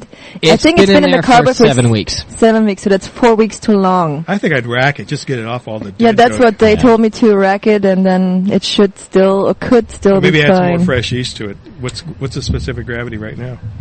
She would have to pull out her file. It's a brown ale, though. I'm trying Malty brown ale. We're going to keg it tonight, is what's going to happen. Yeah. Hopefully it's not too high because you'll blow the tops. Oh no! It's finished and it's ready. The only thing I'm concerned is whether or not it's become. Although I don't see how it would. You just don't want it to start. What did you say could have happened to it, John? What was you said one word? Autolysis. Autolysis. I don't understand this word. Explain, please. You might have like a soy flavor going on in your beer. Oh yeah, like that's well, hold on. Like it's like a silkiness going on, just because all the dead yeast is settled out on the top, and it'll add some off flavors. Yeah, that would be bad. That's actually the only thing I'm worried about because I'm pretty confident that we kept it clean, so I'm not worried about having gotten off flavors from infection or anything else. I'm confident that the temperature has been fine because it was completely finished fermenting at a solid, nice and cool temperature. It wasn't until we had intended to rack it but never did that we took it off of that cool temperature. Right. So I'm not too concerned about that. I'm a little worried about the autolysis. But I'm actually still, Danielle, I don't think you should be so down. I'm still pretty confident it's going to be good. So here's what we're going to do. We're going to keg it tonight. I'm telling this to the listeners, too. Gucci asked me about it this morning. One of the first things he wanted to know when he jumped in the chat room was, what's up with your beer? I said he has to ask you, and then he went, it's that bad, huh? I will help with you guys. John's going to help us. We're going to keg it up. We're going to carbonate it in about 10 minutes. And then we're going to throw it in the fridge and chill it down. All right, we're gonna try it tomorrow then? Is that what you're saying? I think I'd chill it down first. And then do it? And then rack it, just so you get all the crud off it. We can't. Why? I can't put my like carboy doesn't fit in the fridge. No. It's got to go into the keg. Yeah. Keg's the only thing that fits in the fridge. We just have this small bigger refrigerator. I know, we're working on that too. I just have one of those little dormitory refrigerators that's my kegerator. All right. My kegerator is also my conditioner. It's your bright tank too. Yeah. Right? John, does this mean that my beer could taste like matches? You know, when you burn off matches, then sulfur. The sulfur. Bit, Oh, that smells good. Like compost. That's like a Christmas beer then. I'm confident, Danielle. Add some I think Christmas spice to it. It's going to be fine. It's going to be fine. Well, don't jinx me first of all, and don't be too optimistic. Okay. Who knows? You might prove the whole ale thing. I might be the one to prove the whole ale thing wrong. Yeah. We're gonna. Who knows? Production, and we need to learn something. Yeah, that's what we're here for. Yes, exactly. Somebody has asked me if I was making barley wine in my primary. You might as well be. Yeah, add some more sugar. We could just pop the top off of it and call it a lambic if you want. You could leave it for another year or so. Who cares? No, I want to try it. I mean, I could just rebrew it if it's really horrible, so that's a good experience for me. I'm never going to leave it too long in a carboy ever again because now I feel bad. Yeah. So I didn't feel too bad for the last 3 weeks, but now I feel really terrible. Yeah. About wasting it. Have you tasted it lately? No. I'm scared. Before you bottle it and waste all your time, if it tastes really, really nasty now, it's not likely to get better with age. That's a good point. Take a hydrometer reading, taste it. I've got a story about that. I brewed a home brew once for a contest up at Mendocino Brewing Company, and a friend of mine helped me bottle it. And he had a young child and changed a diaper, and we were pouring the beer from one point to another, and he didn't wash his hands so good, and it was a diaper pale ale. I mean, we took it up there. I still got the comments of the judges saying, "What happened to this stuff?" Really? It was nasty. It was bad. Man, that's funny. Oh, what's wrong with that guy? Baby shit ale. It was kind of like fingernail polish. It was nasty. Oh, diaper pale ale. That's a good name. That kind of goes back to us washing our hands after you piss. Yeah, you know, I mean, it's the same thing. It's even worse changing a diaper, man. God knows you drink when you brew. I mean, yeah. God knows that. Yeah, yeah he does. My other question for you, Daniela, is what are you saving Lufa, one of our longtime listeners, and funny man. I told Lufa already what I'm saving it for. Well, I got to tell the rest of the people. Lufa, by the way, if you're not a member of our forum, and unfortunately, due to some mishaps this week, you're going to have to be a member after today in order to post, because we got like porn and different spammers going on there because guests were allowed to, not that I could care, but apparently the other forum users didn't want all the porn in there. So, so I deleted it. Anyway, point being, if you're not yet a member of our forum, join it and check it out. There's some, not only is it informative, it's damn funny. Lufa posted some funny things today. Who minds porn on a forum? Who is that? Actually, the problem is that it wasn't really porn. It was just like weird jokes that stupid stuff. It was childish. It was, it was very, very strange stuff, and it wasn't an actual person that put it in. They have these bots. Yeah, I know. And the bots just kind of search these things out, log in as a guest. It's all automated, and pop these things in there with a link to go to their site. Well, I think then in that case it's good that you have to be a member now because we don't want to support that shit, right? No. Do we? Oh, yeah. I mean, it's all this automated shit and stuff. Yeah, I don't we don't like that at all. that. We would support porn, but not in that matter. Right, exactly. And it's no big deal that you got to be a member anyway, really, because it's not like it's we then spam your information or that it costs anything. Right. My point is, join up and check out some of these things. It's informative and it's funny. Lufa put some funny things in there today under the top 10 list that had me cracking up just before the show. Next week's top 10 list will probably be a forum top 10 list. That's awesome. All created by forum users. Oh, I saw that they were talking about that. Yeah, so that's a pretty good idea, actually. But he sent us some beer quite a ways back, and we tasted it on air. But one particular beer was his last bottle, the very last bottle in his possession of the very first beer he ever brewed. It's true. And what are you saving that for, Daniela? I just told him I had to think for a good moment. I wanted to save it for like a very special occasion, like a very special moment to me. And I just quit my job. My last day will be Wednesday. And I really, really, really, really hated this job. Yeah. By the way, the chat users are concerned who's going to pay rent now. Yeah, they should be. Well, I found a new job already. It's going to be much better. If after Wednesday you tune into the Brewing Network and you hear nothing, be afraid. Very afraid. John will be calling. Nobody's answering his calls. I'll be running out of my shop. What's going on, guys? Welcome to the Brewing Network. We've been evicted. No, it's fine. My new job is much better, and I make much more money, so the Brewing Network should be fine for another few months. Well, anyway, I'm so stoked about that Wednesday is my last day there because it was really a torture. I'm going to drink it on Wednesday. You are. And then I will report on Sunday about how it was. Okay. And are you going to share it? With whom? With me. Why would I? I don't know. Did you go to work for the past 5 months? Yes, just not to that crappy place. Really? I went to different crappy places. What about when you didn't work? Yeah, what about then? You don't remember that all of a sudden, do you? No, what are you talking about? That's right. That's all the listeners get to know about it. No, I don't remember. What about the year that you lived here that you didn't work? You well, lazy cow. We lived off my savings then, didn't we? Point taken. On that note, we're taking a break. Yeah. That's awesome. All right, we're going to take a quick break. It's 6:30. We're on schedule, John, for the first time ever. What we're going to do is take this break, come back. I got a few more listener questions in front of me, plus some pre-questions, and try to wrap up the extract discussion. Let's do it. And maybe actually finish the show on time for once in our lives. Good. Weird. You got your choice. I've either got some local music that nobody's ever heard before that's awesome, or Foo Fighters, John. Foo Fighters. What kind of musician are you? That's fine, but I'm going to start with one and finish with the other. Okay. So you want to start with the Foo Fighters? No. You want to start with the other one? Yes. You want to make up your mind? No. All right, we'll start with the other one, and then we'll move on to Foo Fighters. How about that? Is that all right with you? Perfect. This is from a band that was and is no more, but is still making music, but doesn't have the current name, and it's a long story. Basically, the man writes good music, and that's what I'm playing for you. They were at this time called Cult of Suburbia. You will find them no more, but hopefully some new stuff will come out. It's the Brewing Network, trying to play some new music, not for all of you, but just for Oz's wife, who called in and complained. So there you go. And if you're just tuning in, we're with Don Gortmiller. Did I get it right, Don? You got it. From the Pacific Coast Brewing Company, and we're going to try a few more of his beers, as I see there's a nice stack there in front on the desk. So let's get to the tasting, huh, boys? Let's do it. All right, we'll be right back. It's the Brewing Network. We took a walk. We had our talk. I guess I'm still in shock and a little bit confused by what you said. Despite our problems, I thought we'd solve them,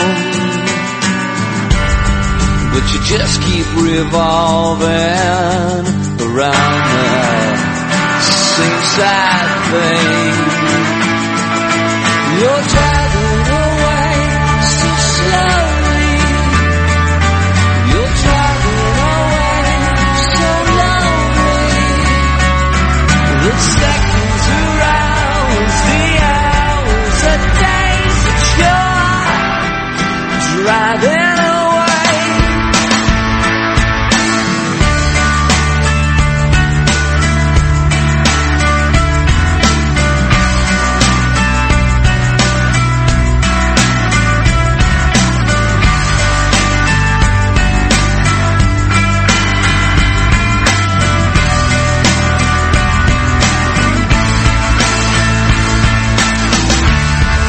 Stuck in gridlock,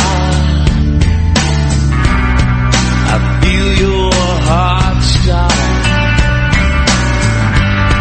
and the seconds just tick tock. Wow, frozen in place. Despite your weakness, you're turning sweet. I'll watch you pack up and leave it, never to be replaced. You're driving away so slowly. You're driving away so lonely. The seconds are hours, the hours are days that you're driving away. I see your eyes in the rearview mirror. Tell me why this picture's fading, why I'm driving away. Whatever gets close, tell me why you're broken heart. You're seeking like a falling star from wishful thinking, way hide it all, and I just throw it away.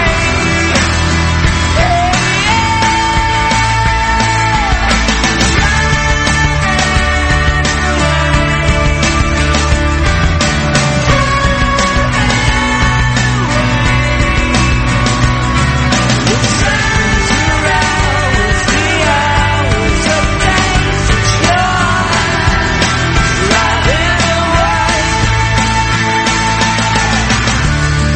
Despite our problems, I thought we'd solve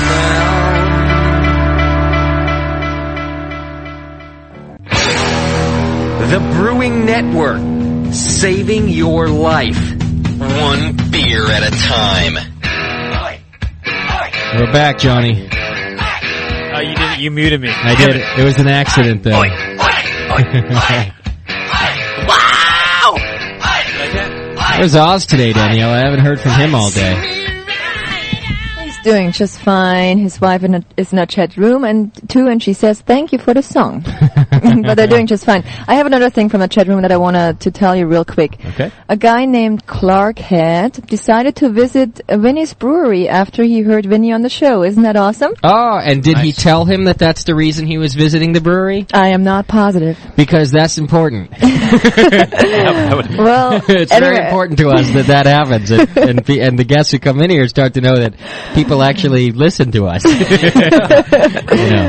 Well, I don't know if he did tell him, but I thought it was still totally awesome that he did so and went to the brewery and checked it out because he heard Vinny on the show and he had a good time there. Nice. I bet he did. I haven't even been there. I know.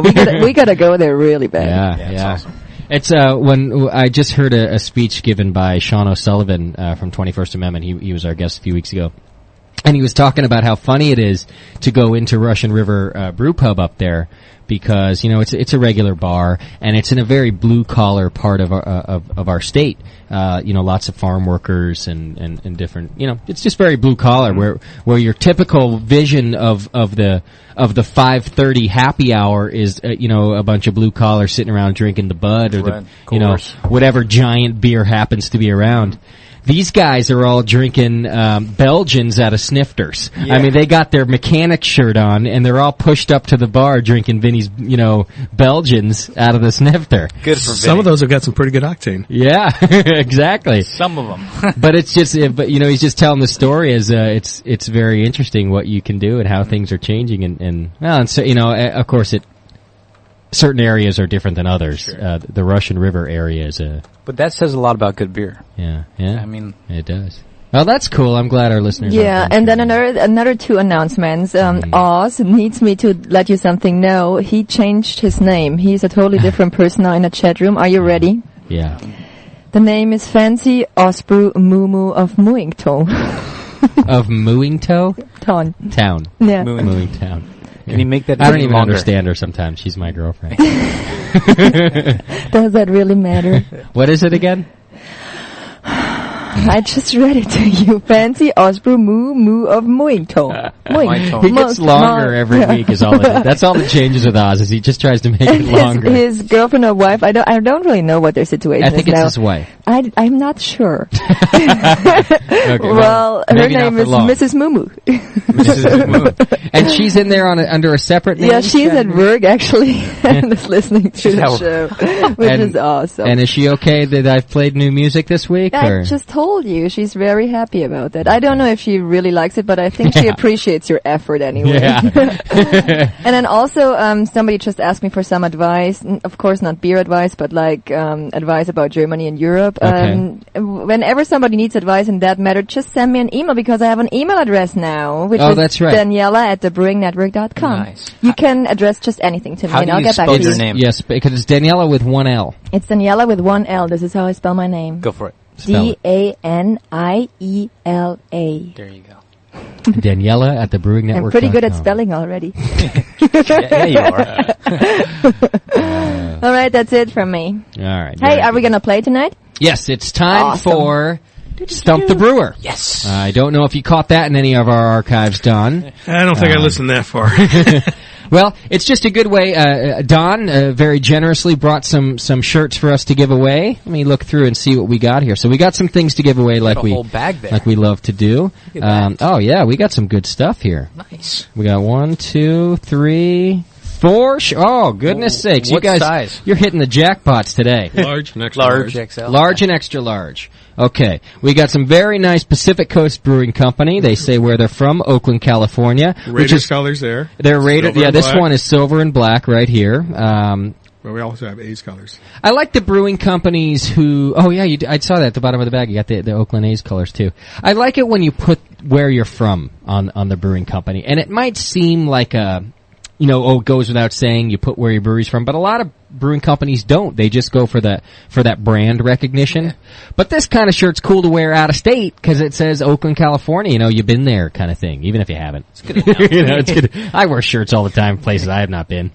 Somebody in Wisconsin gonna win that shirt. Yeah, exactly. So, all right, we got it's good advertising for us. That's what they tell me every day when I. Yeah. Send me shirts. Send me this. Send me that. All right, so I've got 2 here that are black and silver, the Oakland Raiders colors. Now this one's for their another one. It also says Oakland Pacific Coast Brewing. Got a great logo from their Columbus India Pale Ale, and that's a cool shirt right there. I don't even know what color to call this. Tan. Yeah. This is the color I would pick it's right beige. there. That's a good shirt. Beige. It's tan, that but looks good. It's the same thing. It's very pretty, yeah. I like this shirt. Yeah, this is awesome. a good shirt. Good one to win there. That one is an extra large. Nice. And then finally, if you happen to be an Oakland A's fan, we got the green and gold Pacific Coast Brewing Company, also says Oakland, California. So 4 shirts to give away there today, kids. So we got to start doing that.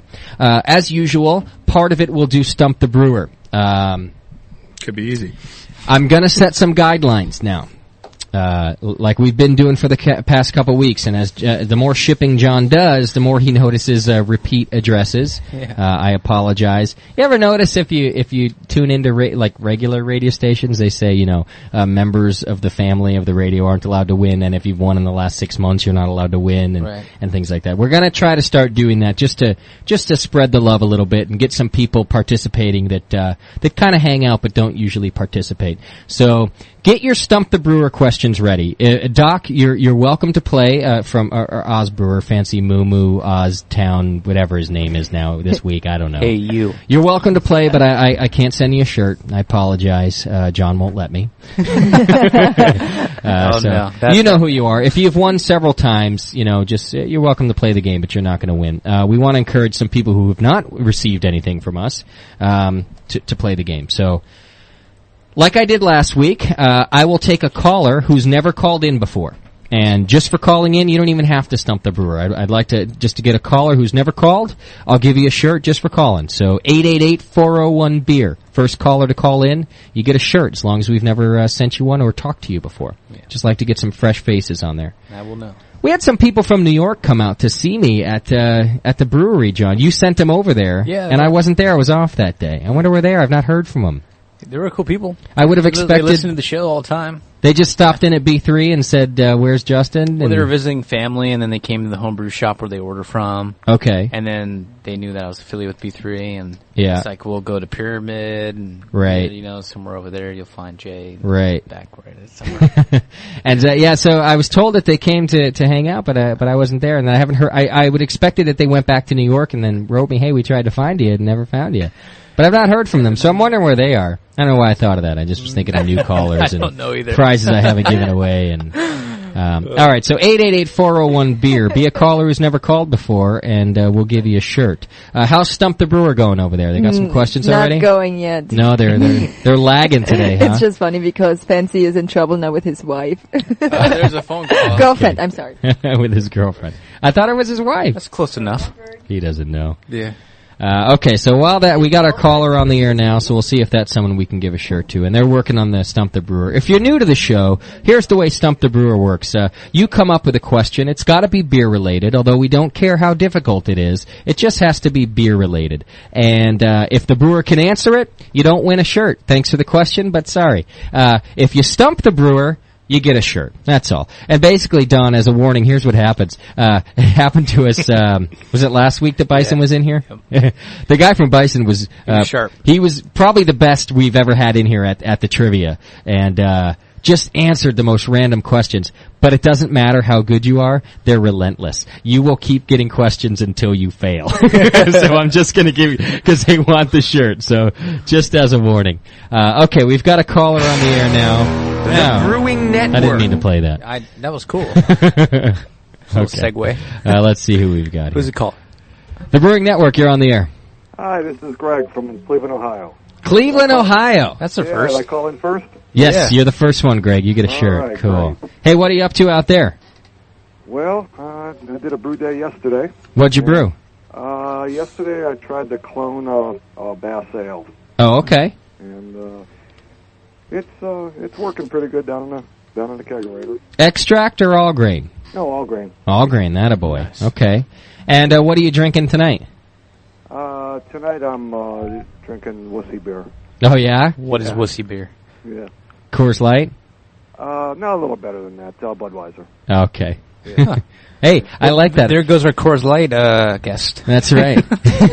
My bad. My bad. That's 2 firsts for you. You're not only the first caller tonight, but the first caller to ever call drinking a Bud too. I like that. Well, I got some other down in the basement, but no, that's all right. Pace it around, have a couple of homes, and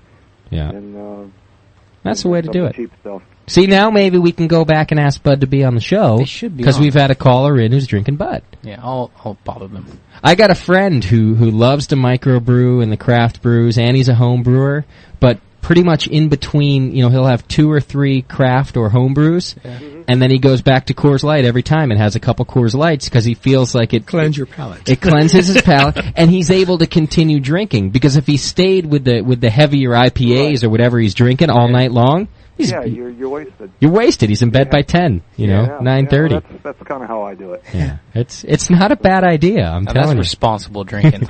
I've got an apple that autumn spice sale that was in the Brew magazine last month. Okay. So I gave it a try, and I put 2 vanilla beans in it. Should only put 1. It's rather sweet, so I can only drink 1 or 2 of them. Gotcha. You did it the California way. Always put a little more. Too much is what it ends up being. Maybe next month it'll be better. Okay. Yeah, I got to let it settle out a little bit sometimes. Mm-hmm. And how many beers do you generally have on tap there, or are you a bottler? No, I keg. Okay. But it was only my 4th all grain batch yesterday. Oh, okay. So I'm just I got the new system set up. Spent quite a while building it, and just really got it fired up here this summer.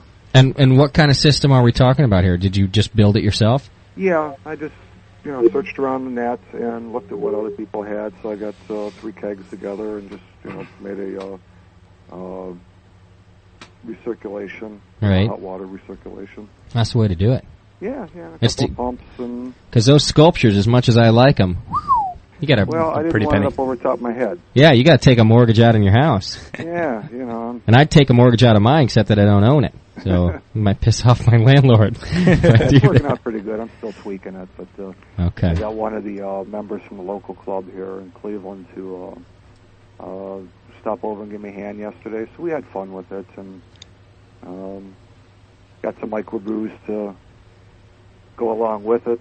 That's what you got to do. Back the pumpkins and. That helps. Yeah, so we had a good time. Nice.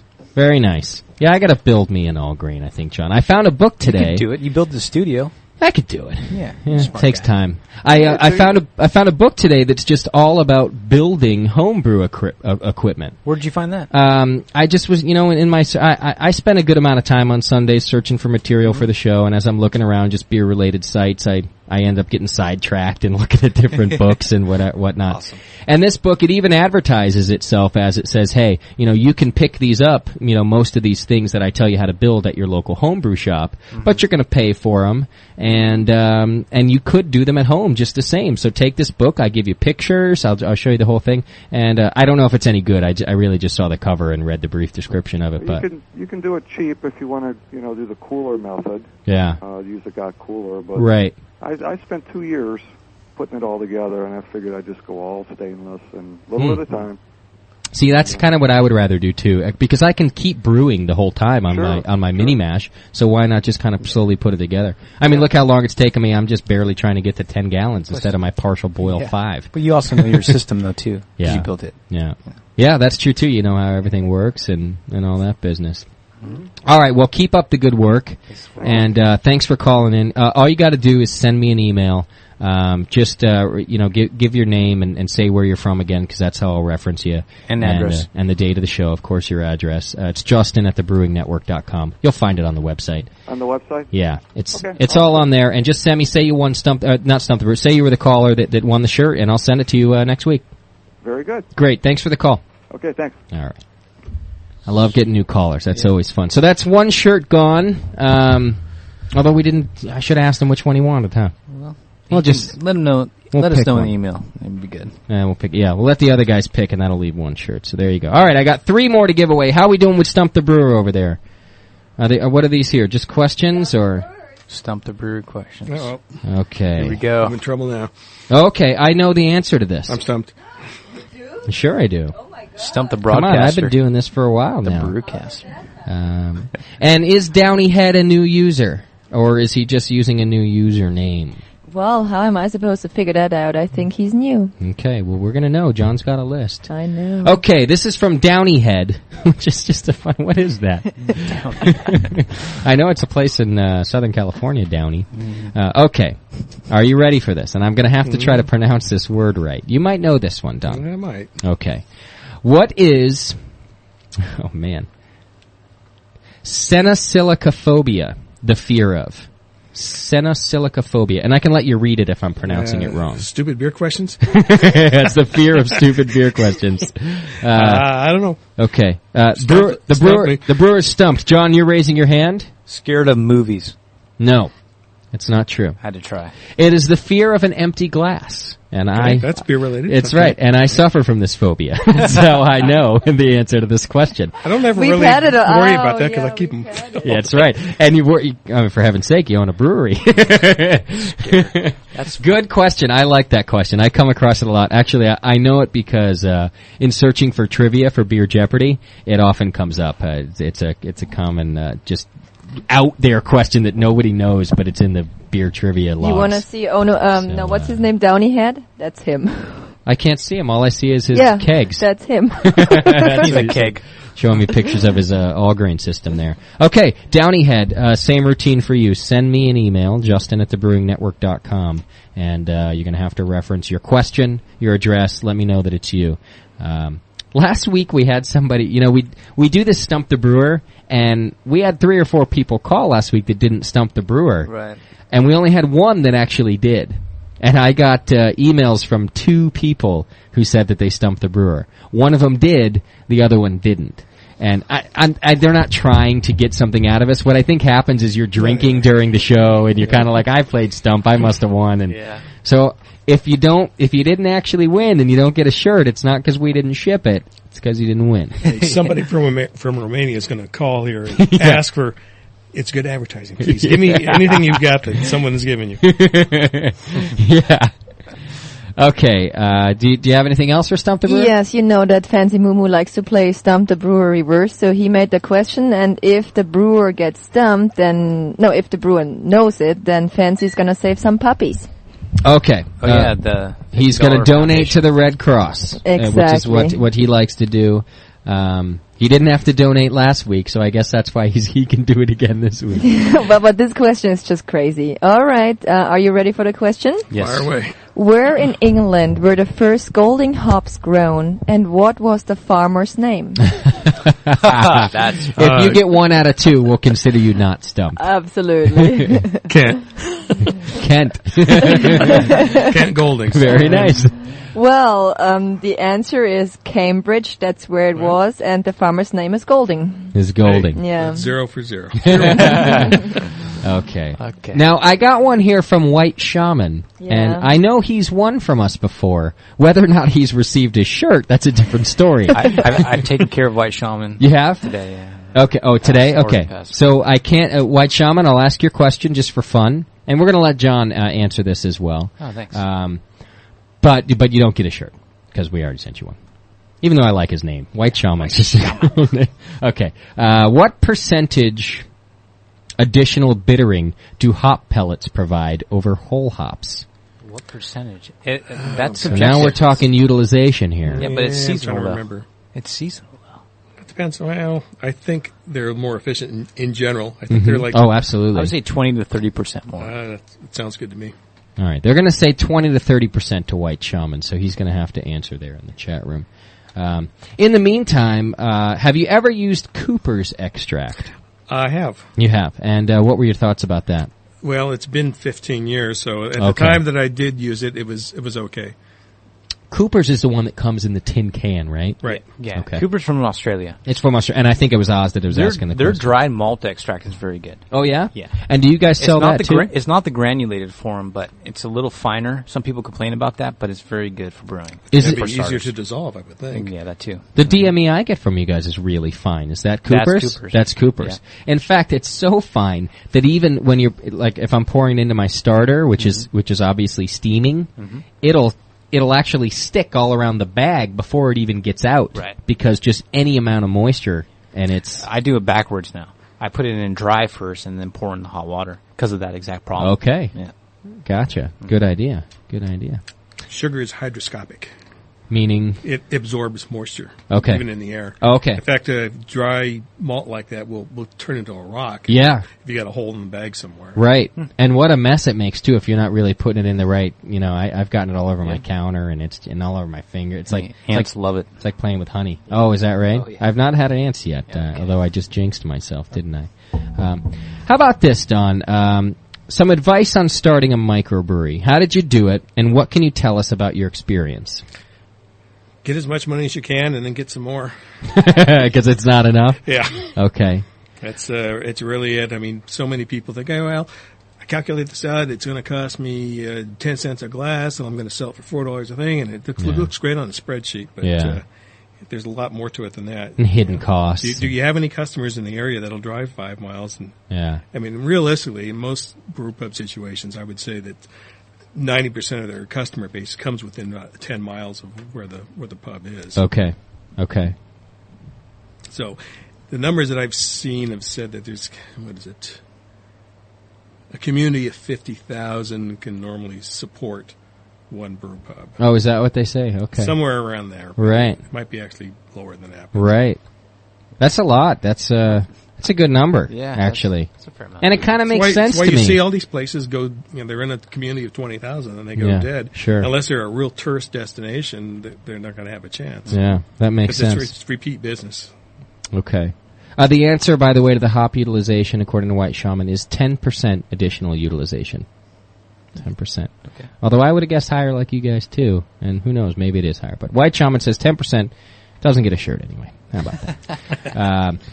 Okay, so if you're willing to, and even in rough numbers is fine. What kind of money to start up your particular brew pub? And you did it in '89. Yeah, we did it in '88. 88. We did okay. it for $300,000, but okay. I wouldn't attempt anything under $1 million today. Right.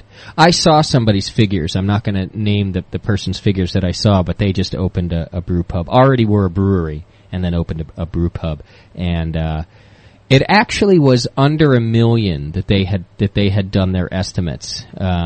It was between 7 and 9, but my guess. So that's their kitchen. So well, that's what I'm saying. So they already had the brewing equipment. So the brewing equipment was another $1 million. So exactly. So my guess is that, and not only that I bet that was still a low estimate, and that from building costs and then kind of waiting for customers.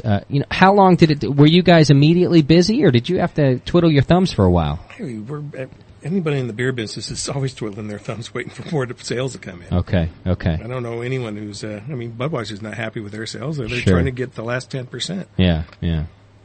Did you guys find yourself trying to come up with new marketing schemes and things like that, or did you just kind of let it happen and hope that word of mouth? We need to get bodies in the doors. We need to get. Yeah. So were you just word of mouth kind of thing, or? Word of mouth. We do a lot of different advertising. There's a certain amount of good you get out of the GABF. But a lot of it has to do with location. It's hard to emphasize that enough. If you're in a crummy location that no one can find, don't expect that no one will find you. Right. How many years did it take for you to make a profit? We're waiting. Oh no! 16 Since years. '88. Took a while though. It's not easy, and it's probably still tight. I can imagine. And then lots of expenses. What did you do before you opened up the brew pub? I worked for Chevron for a number of years. Okay. And did you just one day decide, I'm not happy, I want to brew, or? I was lucky to be there at the point when they had just merged with, actually didn't merge, they bought Gulf Oil. Okay. And then they basically were looking to lower their payroll, so they made me an offer I couldn't refuse. Oh, okay. So maybe fully vested in what I had there, and I cashed out. Okay. Well, and then you took that and risked it all, huh? Hey, you got to roll the dice sometimes. All right. So, did it work or not? I've been drinking beer for the last 17 years. It worked. Man, did it work. Yeah. Success. Married, family? Yes. Yeah? Kids? Two? Two young ones. Oh, okay. How young are we talking here? Well, 6 and 8. Look at you. All right. 6 and 8. So, are you thinking, That's it. No more. heirs to the brew business? Not sure. A little too young for that. Anheuser-Busch is really interesting for that story. The family story of Anheuser-Busch and the heirs to that brew business. Millions of dollars at stake. We'll try to get you to go in that direction. Yeah. And basically, there was an old philosophy back then where you had several kids to try to have enough boys so that one or two of them would not be the poets and the musicians and the playboys, would have enough business sense on their head to take over the family business. Right. To support the other ne'er-do-wells. And exactly. And this, in well-to-do families of the beginning of the Americas and I'm sure Europe, that was the deal. You have... You just go shooting out kids, and if you had 6 daughters in a row, you kept having kids, man. You got some boys, because times have changed, obviously, but back then it was the boys who ran the business. And anyway, I just think that's an interesting concept that you have this family legacy and a family business. You keep having kids till you get someone, and it's funny that you have to evaluate your kids that way. You're like, oh, this one's incompetent. That one's a playboy. This one, you know what I mean? And you have to wait till one of them's smart enough to do your job, basically. They're a reflection of how much you drank that night. Yeah, exactly. I hope I can call my kids idiots someday. Yeah. You turned out all right. Tired of calling other people's kids idiots. I want to call my own. All right. What do I have? I got 2 more shirts to give away. John? We still have Stump the Brewer going on here? Yeah, we do. Well, we got one Stump the Brewer shirt going out. And we have one from the caller. And then 2 more. And then 2 additional ones? I got 2 more shirts. That's crazy. I'll take another caller, 888-401-BEER. And you have...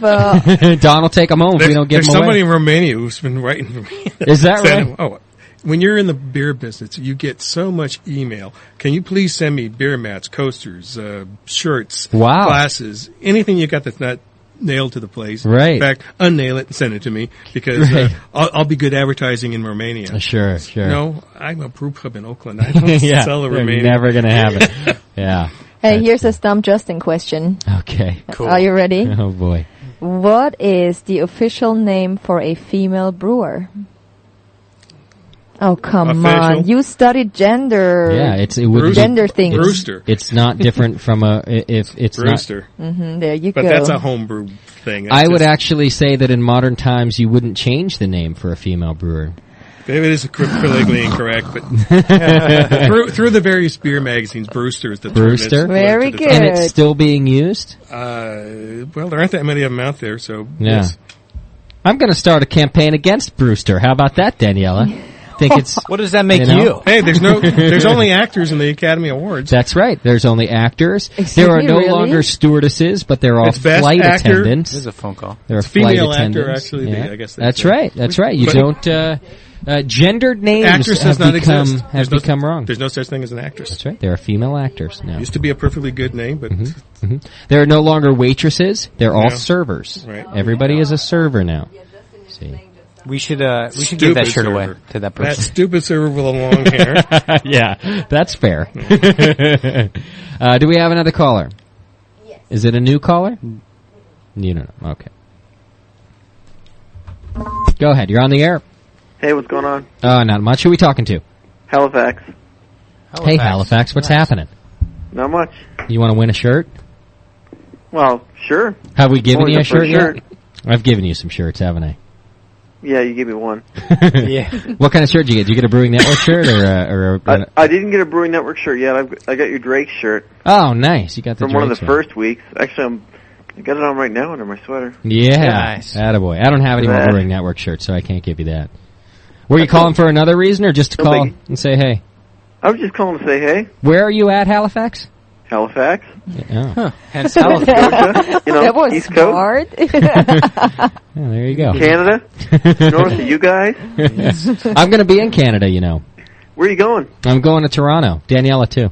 Oh, the big stink. the big stink. It is kind of stinky, actually. He's laughing. Well, California is probably fresher air than you guys. Yeah. You're probably right. Especially where I live, there's a refinery like a half a mile away from me. Yeah. You have a bump on your head. There's a refinery close to me, too. Is that right? Like 30 miles or so. But is that not close to Toronto? Halifax? Yeah. We're about, say, 1,100 kilometers. Oh, okay. So we won't be meeting up at some brew pub in Toronto, that's for sure. Probably not. About 20 hours away. It's like if you... I just want to keep making it say a boot. A boot? Yeah. My friends that live there are English, but his friends are all Canadian. And so now he's got this cross accent between... he sounds like he's from London and Canada all in the same thing. Which just basically means he sounds stupid. Listen, you're going to Toronto. Some advice. Okay, go for it. Check out the Granite Brewery. Okay. Write it down. At least have their peculiar. Okay. And their best bitter is really good dry hopped. And it's in Toronto. Anyways. The Granite Brewery. Yeah. Really good. They've got a Granite Brewery in Halifax too. Oh, okay. They're both brothers. Oh, all right. And they just make awesome real ale. Nice. All right, I'll check that. I was looking for some brew pubs. I know I've been to a little pub there. It's not a brew pub, it's just a bar with a lot of beer on tap. Yeah. It's a little cellar. It's across the street from Hooters. That's how I found it. I'll tell you that right now. But their beer menu was literally 15 pages long. It was like reading a book trying to figure out which beer you wanted. Wow. 15 pages. They have a bunch of them on tap and then another 50 or 60 in a bottle.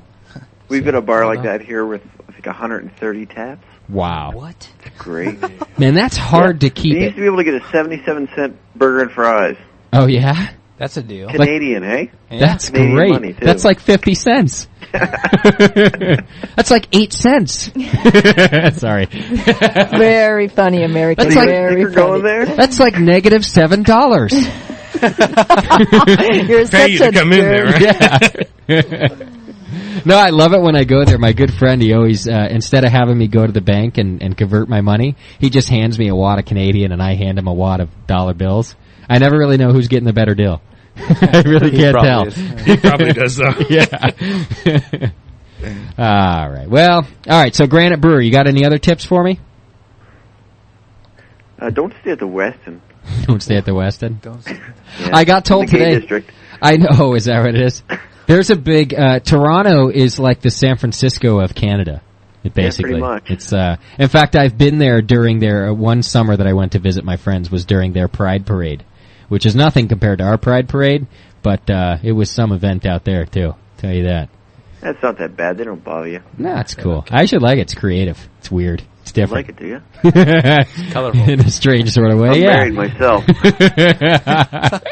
Yeah, bring her down there. See if she likes it. You never know. All right. Well, I kind of want to send you a shirt just for hanging out with us. Resource, Granite Brewery. All right, sounds good. Brewery. I could do that. I heard today, Toronto has good strip clubs, but I just a listener told me this morning during the Blues show that they're all owned and run by the Hells Angels out there. So you got to watch out. The Angels are pretty big. Are they really? They could be, especially in Quebec. See, I could be, maybe I'm not in the loop, but I thought the Angels had died out here. I know there's a couple little sects, but it's not like a big thing you got to worry about. But it sounds like out there they're alive and well. No, you don't have to worry about them unless you're wearing a leather jacket with their name on them or something. Selling meth. I'll be leaving that at home then. Colors. I can't ride my Yamaha through town with my Hell's Angel jacket. Just don't sell methamphetamine with them watching. Right. And don't pimp slap their strippers. Yeah. That would be bad. All right, Halifax. So, what's his face? Who do you have on? We got Don Gortmiller from Pacific Coast Brewing Company. That's right, the hard one to say. Yeah. I had trouble with it at the beginning. Go ahead. John. Don. How hard was it to find your capital? What was that? How hard was it to find your capital for starting up? Yeah, that's a good question. Not that easy. Yeah. No, it takes a while. We started with a pile of our money and then got the rest of it through any means we could. Are we talking life savings here? Yeah, well, I had every dime I had tossed into it. Yeah. You did. And then do you go to friends and family and say, hey, I got this idea?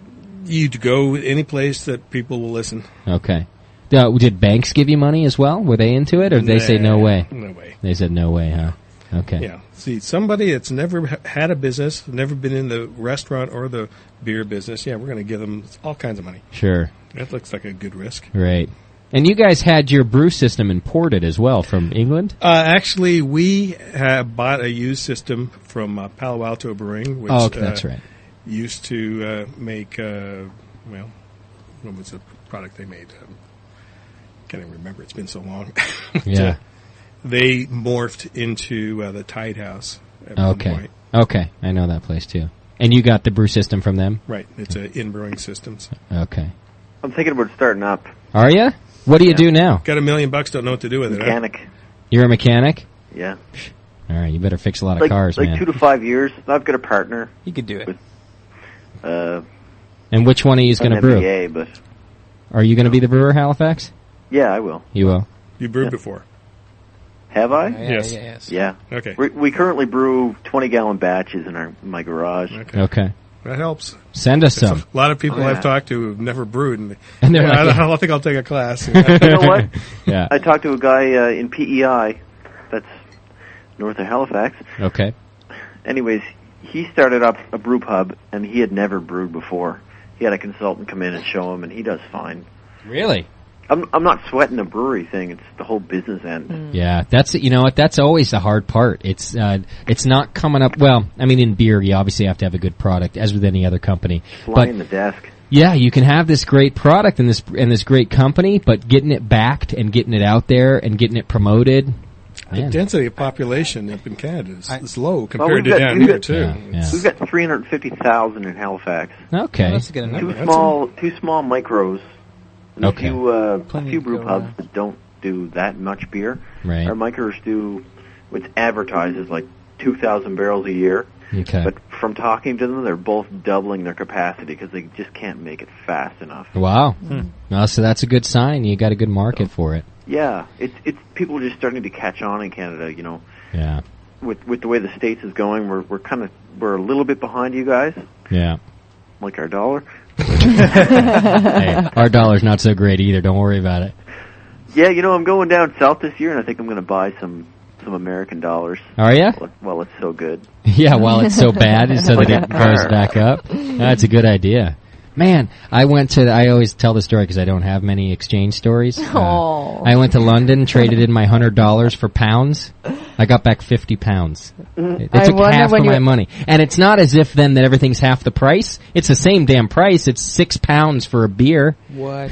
So I paid $12 every time I bought a beer in London. Are you ever going to get over that? No. Never, I know. It's the second most expensive city in the world. Yeah. And he still still bothered. tells this And that's all I story. spent there was the $100.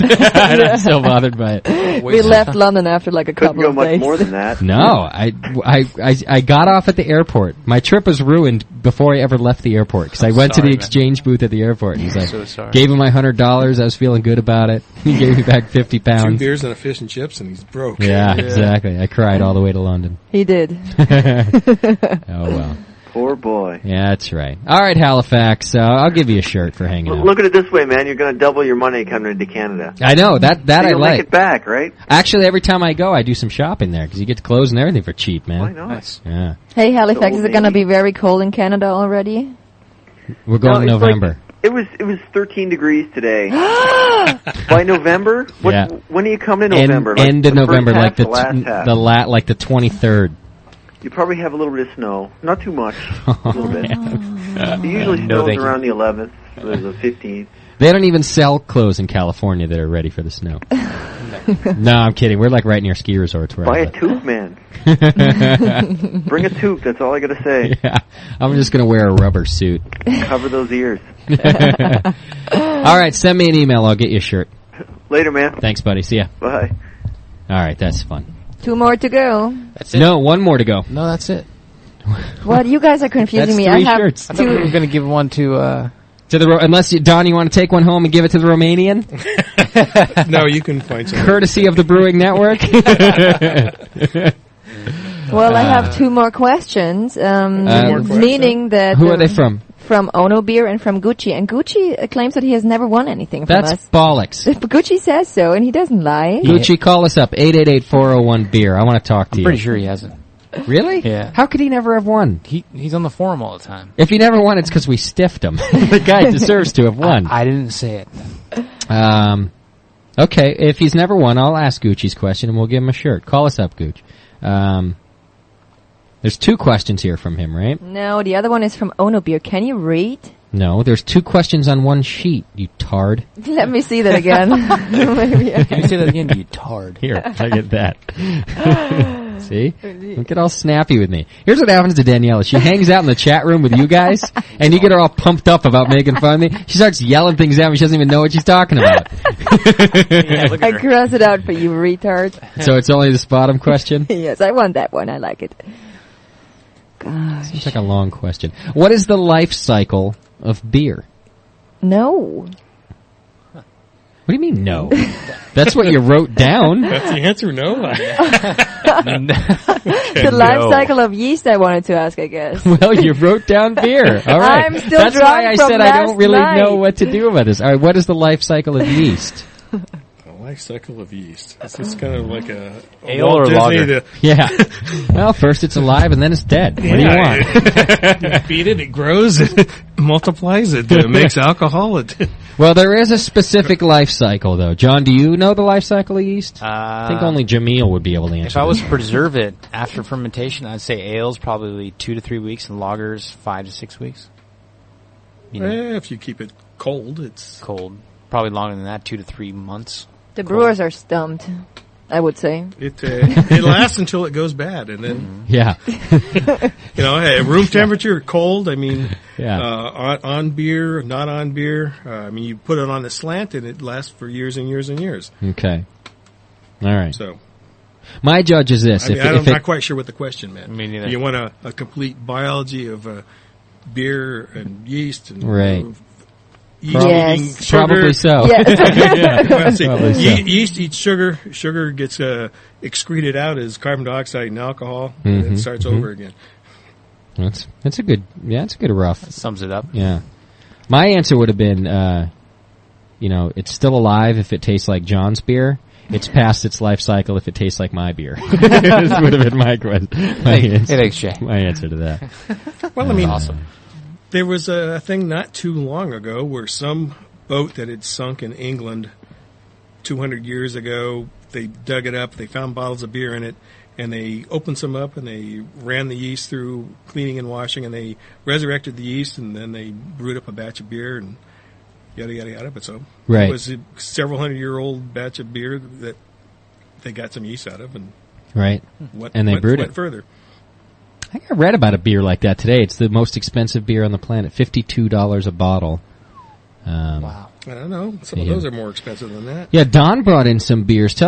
These beers are how many years old that you brought in? Well, the oldest ones I have there were brewed in 1934 and bottled in 1948 and 46. Okay. This is Ballantine Burton Ale, which was brewed twice last century, once at the end of Prohibition and once at the end of World War II.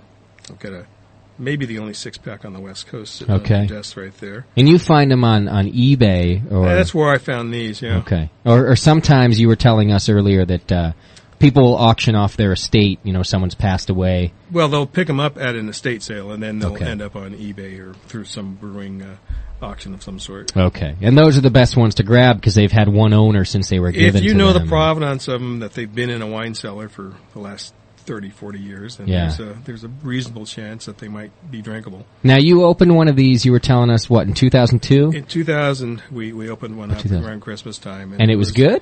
It was better than good. It was like nectar of the gods. Is that right? I just find that hard to believe, but It was hard to believe. Yeah. We were expecting it to be sour and nasty. Sure. But the fact that the stuff had been literally sitting in an oak cask for 20 years before it even got bottled. Right. I mean, from 1946 to 66, it was in an oak cask. Then it got bottled. Okay. Then it went into a wine cellar. It was, I don't know how many IBUs, but it was extremely hoppy initially.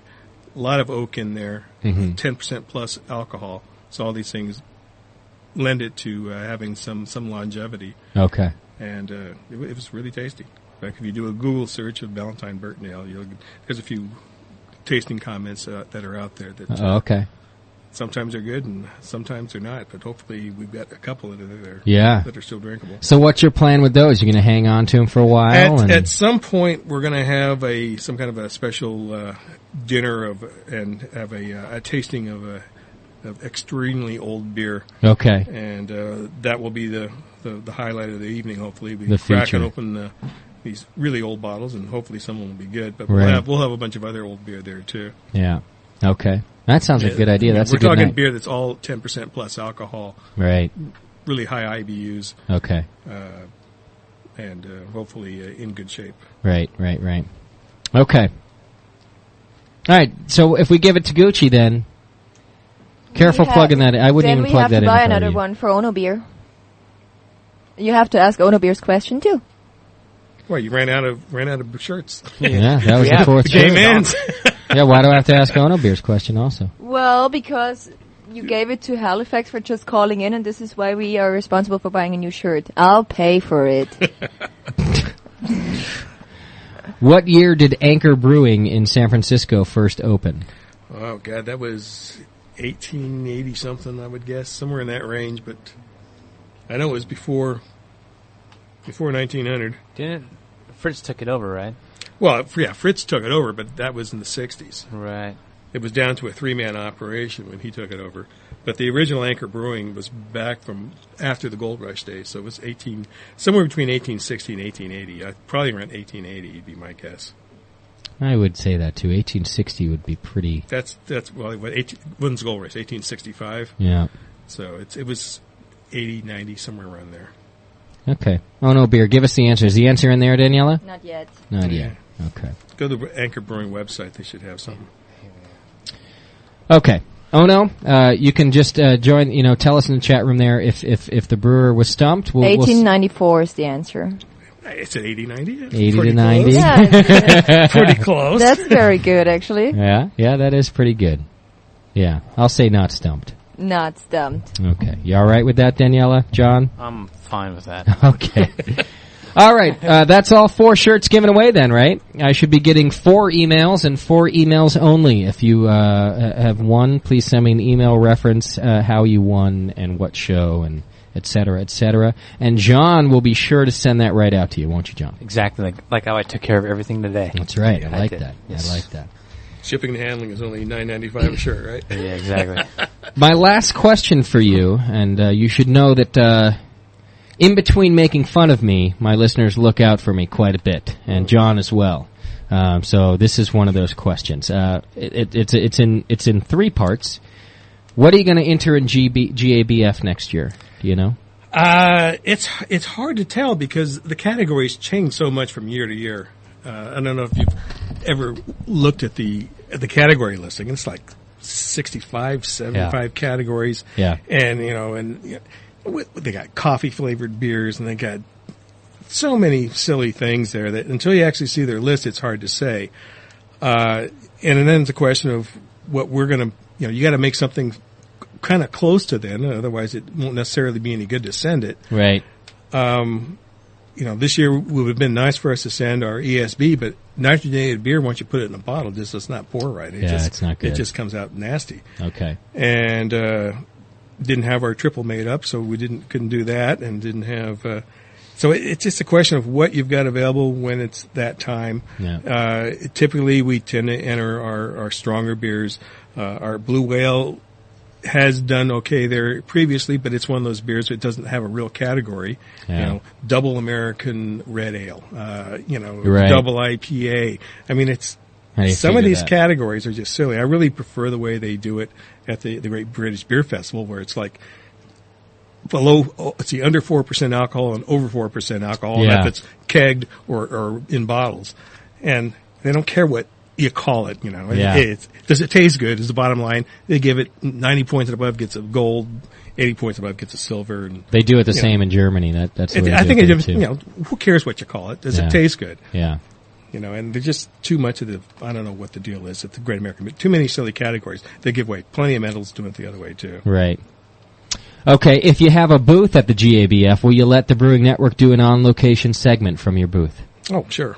Okay. And the final question was, will you give Justin a job as an assistant brewer?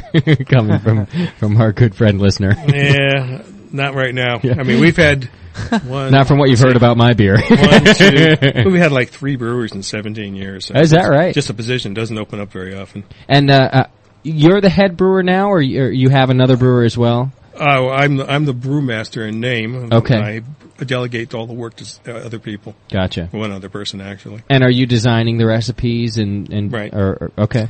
Brewmaster, webmaster, and head gopher. Yeah, that's. I'd like to give you our list of duties around here.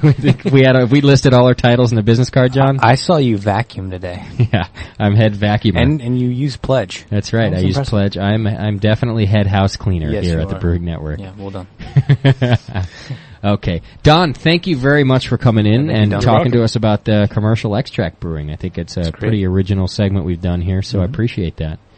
So, good. Cheers. Pacific Coast Brewing Company. We got more beer to taste too, huh? We got one more barley wine to crack open. Why don't we crack that open before we go real quick? We'll do it as a little closer. We'll taste a barley wine here. How long has this been aged? This is circa 1999. Okay. In the blue bottle. In the blue bottle. Yeah, the last of the blue bottles. It's almost as old as John. Almost. 1999. I like the blue bottle. I've never seen that. Well, yeah, it's hard to come by. You can't buy them anymore? No, they had a warehouse fire over at California Glass, and the one container load they had got destroyed, and they never got any more. Oh, okay. It's great. It really annoys me. I would love this bottle, especially for the beer that we put in it. Called Code Blue. Sure. What's it called? What's the beer called? Code Blue Barley Wine. Code Blue Barley. Which got a silver in 98, the GABF. That's a good beer. beer. Still hanging in there. Yeah, it is. Actually, that's one of the better barley wines I've had. Yeah. It's not too... What I don't like about barley wine is sometimes they get too darn hoppy and they're too dry. I don't like that syrupiness, that it's really syrupy, thick, and you know what and this doesn't have that. In fact, I think the dryness of this actually adds to that not being too... It's very malty, and there's a lot of dark malt flavor in there. Can people find your beer anywhere besides the brewpub? Brewpub. Just the brewpub. You know, we occasionally bottle, but we've got so little space to store bottles right now that we hopefully will get some triple bottled for Christmas. But do you sell the bottles out of the pub? You do that? Okay. Yeah. All right. I mean, everything that's ever been bottled there, I've actually filled. Okay. Gotcha. I like that. You like that barley wine, John? Yeah, I like it. It's a good beer. It's got some kick in the end there. It does. It fairly gets you alcoholic. in the end. Yeah. It's got some... We've got this one called... is it Knucklehead? God, it's been so long. But it's, 14 years old at this point in a cask. We used 3 different yeasts in it. First yeast died at 7%. Oh. We had another yeast that got up to about 9%. Finally went into the cask at 14% alcohol. Okay. And every once in a while we pull out a glass or two of that. Right. I think at some point we're going to turn it into a beer schnapps. There you go. That's actually a good idea. We had beer schnapps last week on the show. Oh, really? You got any around? I know. Doc, if Doc were here, he'd be happy to serve it up. Okay, which reminds me, next week Doc will be back with us. John will be coming home from the Firestone Oktoberfest next weekend. Doing a brew demo. He'll probably be a mess for the show. No, I'll be responsible and I'll be here on time. So do they have that fire truck there? Yeah, I don't know. I'll find out. If I have CPR or mouth-to-mouth, then I'll let you know. Right, you might need that. There you go. All right, talking about the rolling brewery. Oh, do they have a rolling brewery down there? I think it was Firestone that did that. There was a thing on the Discovery Channel on Monster Garage. They got this old fire truck and turned it into a rolling brewery. I think it was the Firestone people who were involved with that. That is a good idea right there. You can hold a lot of beer in a fire truck. Imagine getting sprayed down. No, it had brew kettles and the whole thing. It was a rolling brewery. You could brew there, yeah. You just stop it and fire it up, and you could brew a batch of beer. That's great. Are you going to the zoo? I'm going to try. Firestone is also having this thing at the Oakland Zoo where it's like beer and animals night or something. I don't know what it is. You'll fit right in. Yeah. Is that coming up? We do that one too. It's next weekend. It's Saturday. It's coming up Saturday. So I'm going to try. I got to work that night. Man, do I got to quit my job. Yeah, you do. I know I say it every week. Work. Boy, oh boy. Yeah. All right. So anyway, if I go to the beer and animals thing, I'll bring you back a report from that. But John will definitely be bringing a report back from Firestone's Oktoberfest, which should be good. And he's also going to do a brew tour on audio with Matt Brindleton. Right. He was on the Drunken Show. We just barely tapped his knowledge. Yeah. So John's going to bring some more of that home to us. Do you think we could actually broadcast it on that show? No, because there's no way you're going to get here early enough for me to edit that thing. That's true. You're not leaving until Sunday, right? Yeah, that's right. Yeah, you're dreaming. Yeah, okay.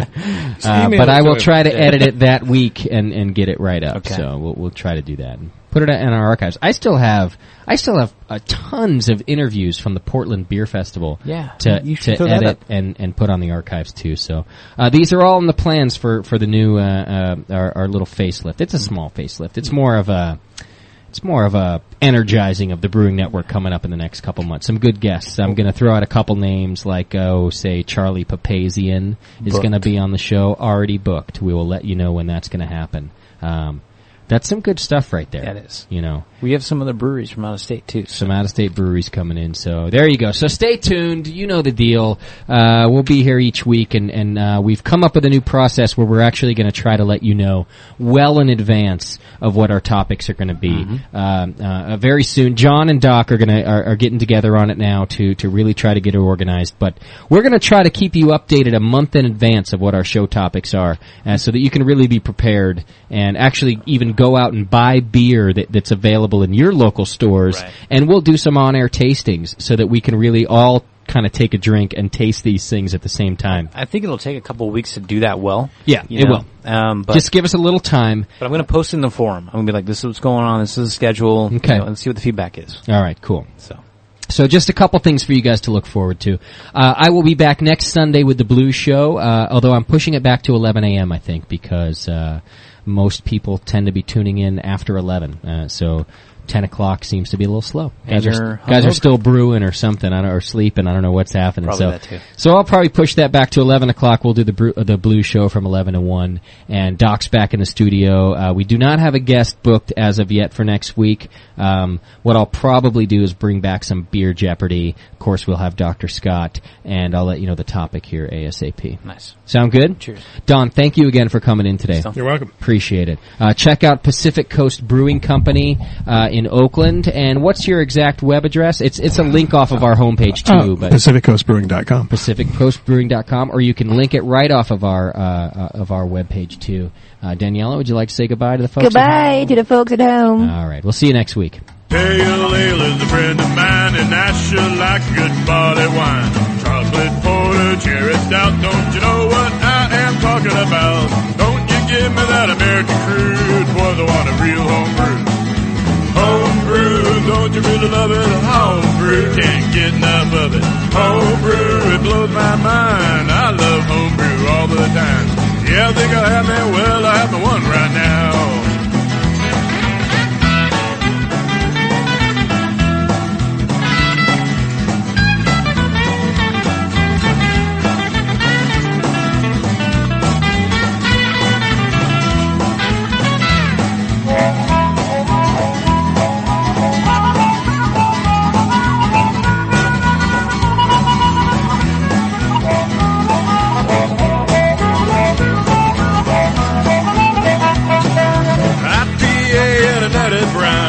Should know how to get down. Double and triple on my best friend. I think I'll have them all over again. But don't you give me that American crude, boys, I want a real homebrew.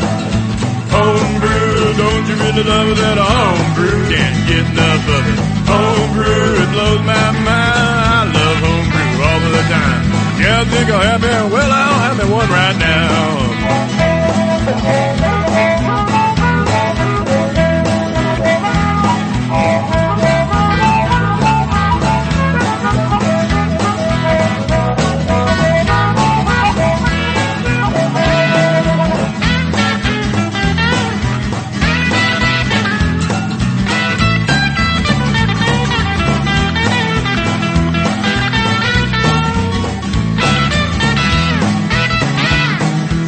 give me a wheat beer on a hot summer day. A bark will do me when the skies are gray. I'll take a Belgian brew anytime, and the women think the lambic fine. But don't you give me that American crude, boys, I want a real home brew.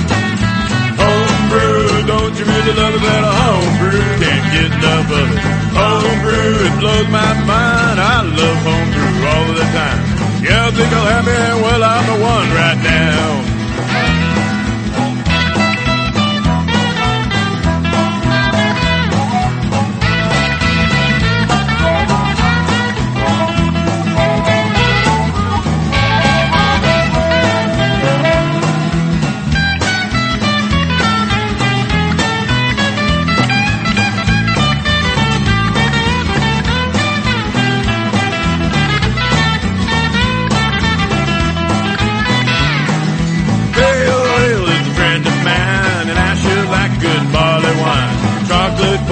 Cherry stout, yeah, you know what I am talking about. But don't you give me that American crude, boys, I want a real home brew. Home brew, don't you really love it, that home brew? Can't get enough of it. Home brew, it blows my mind. I love home brew all the time.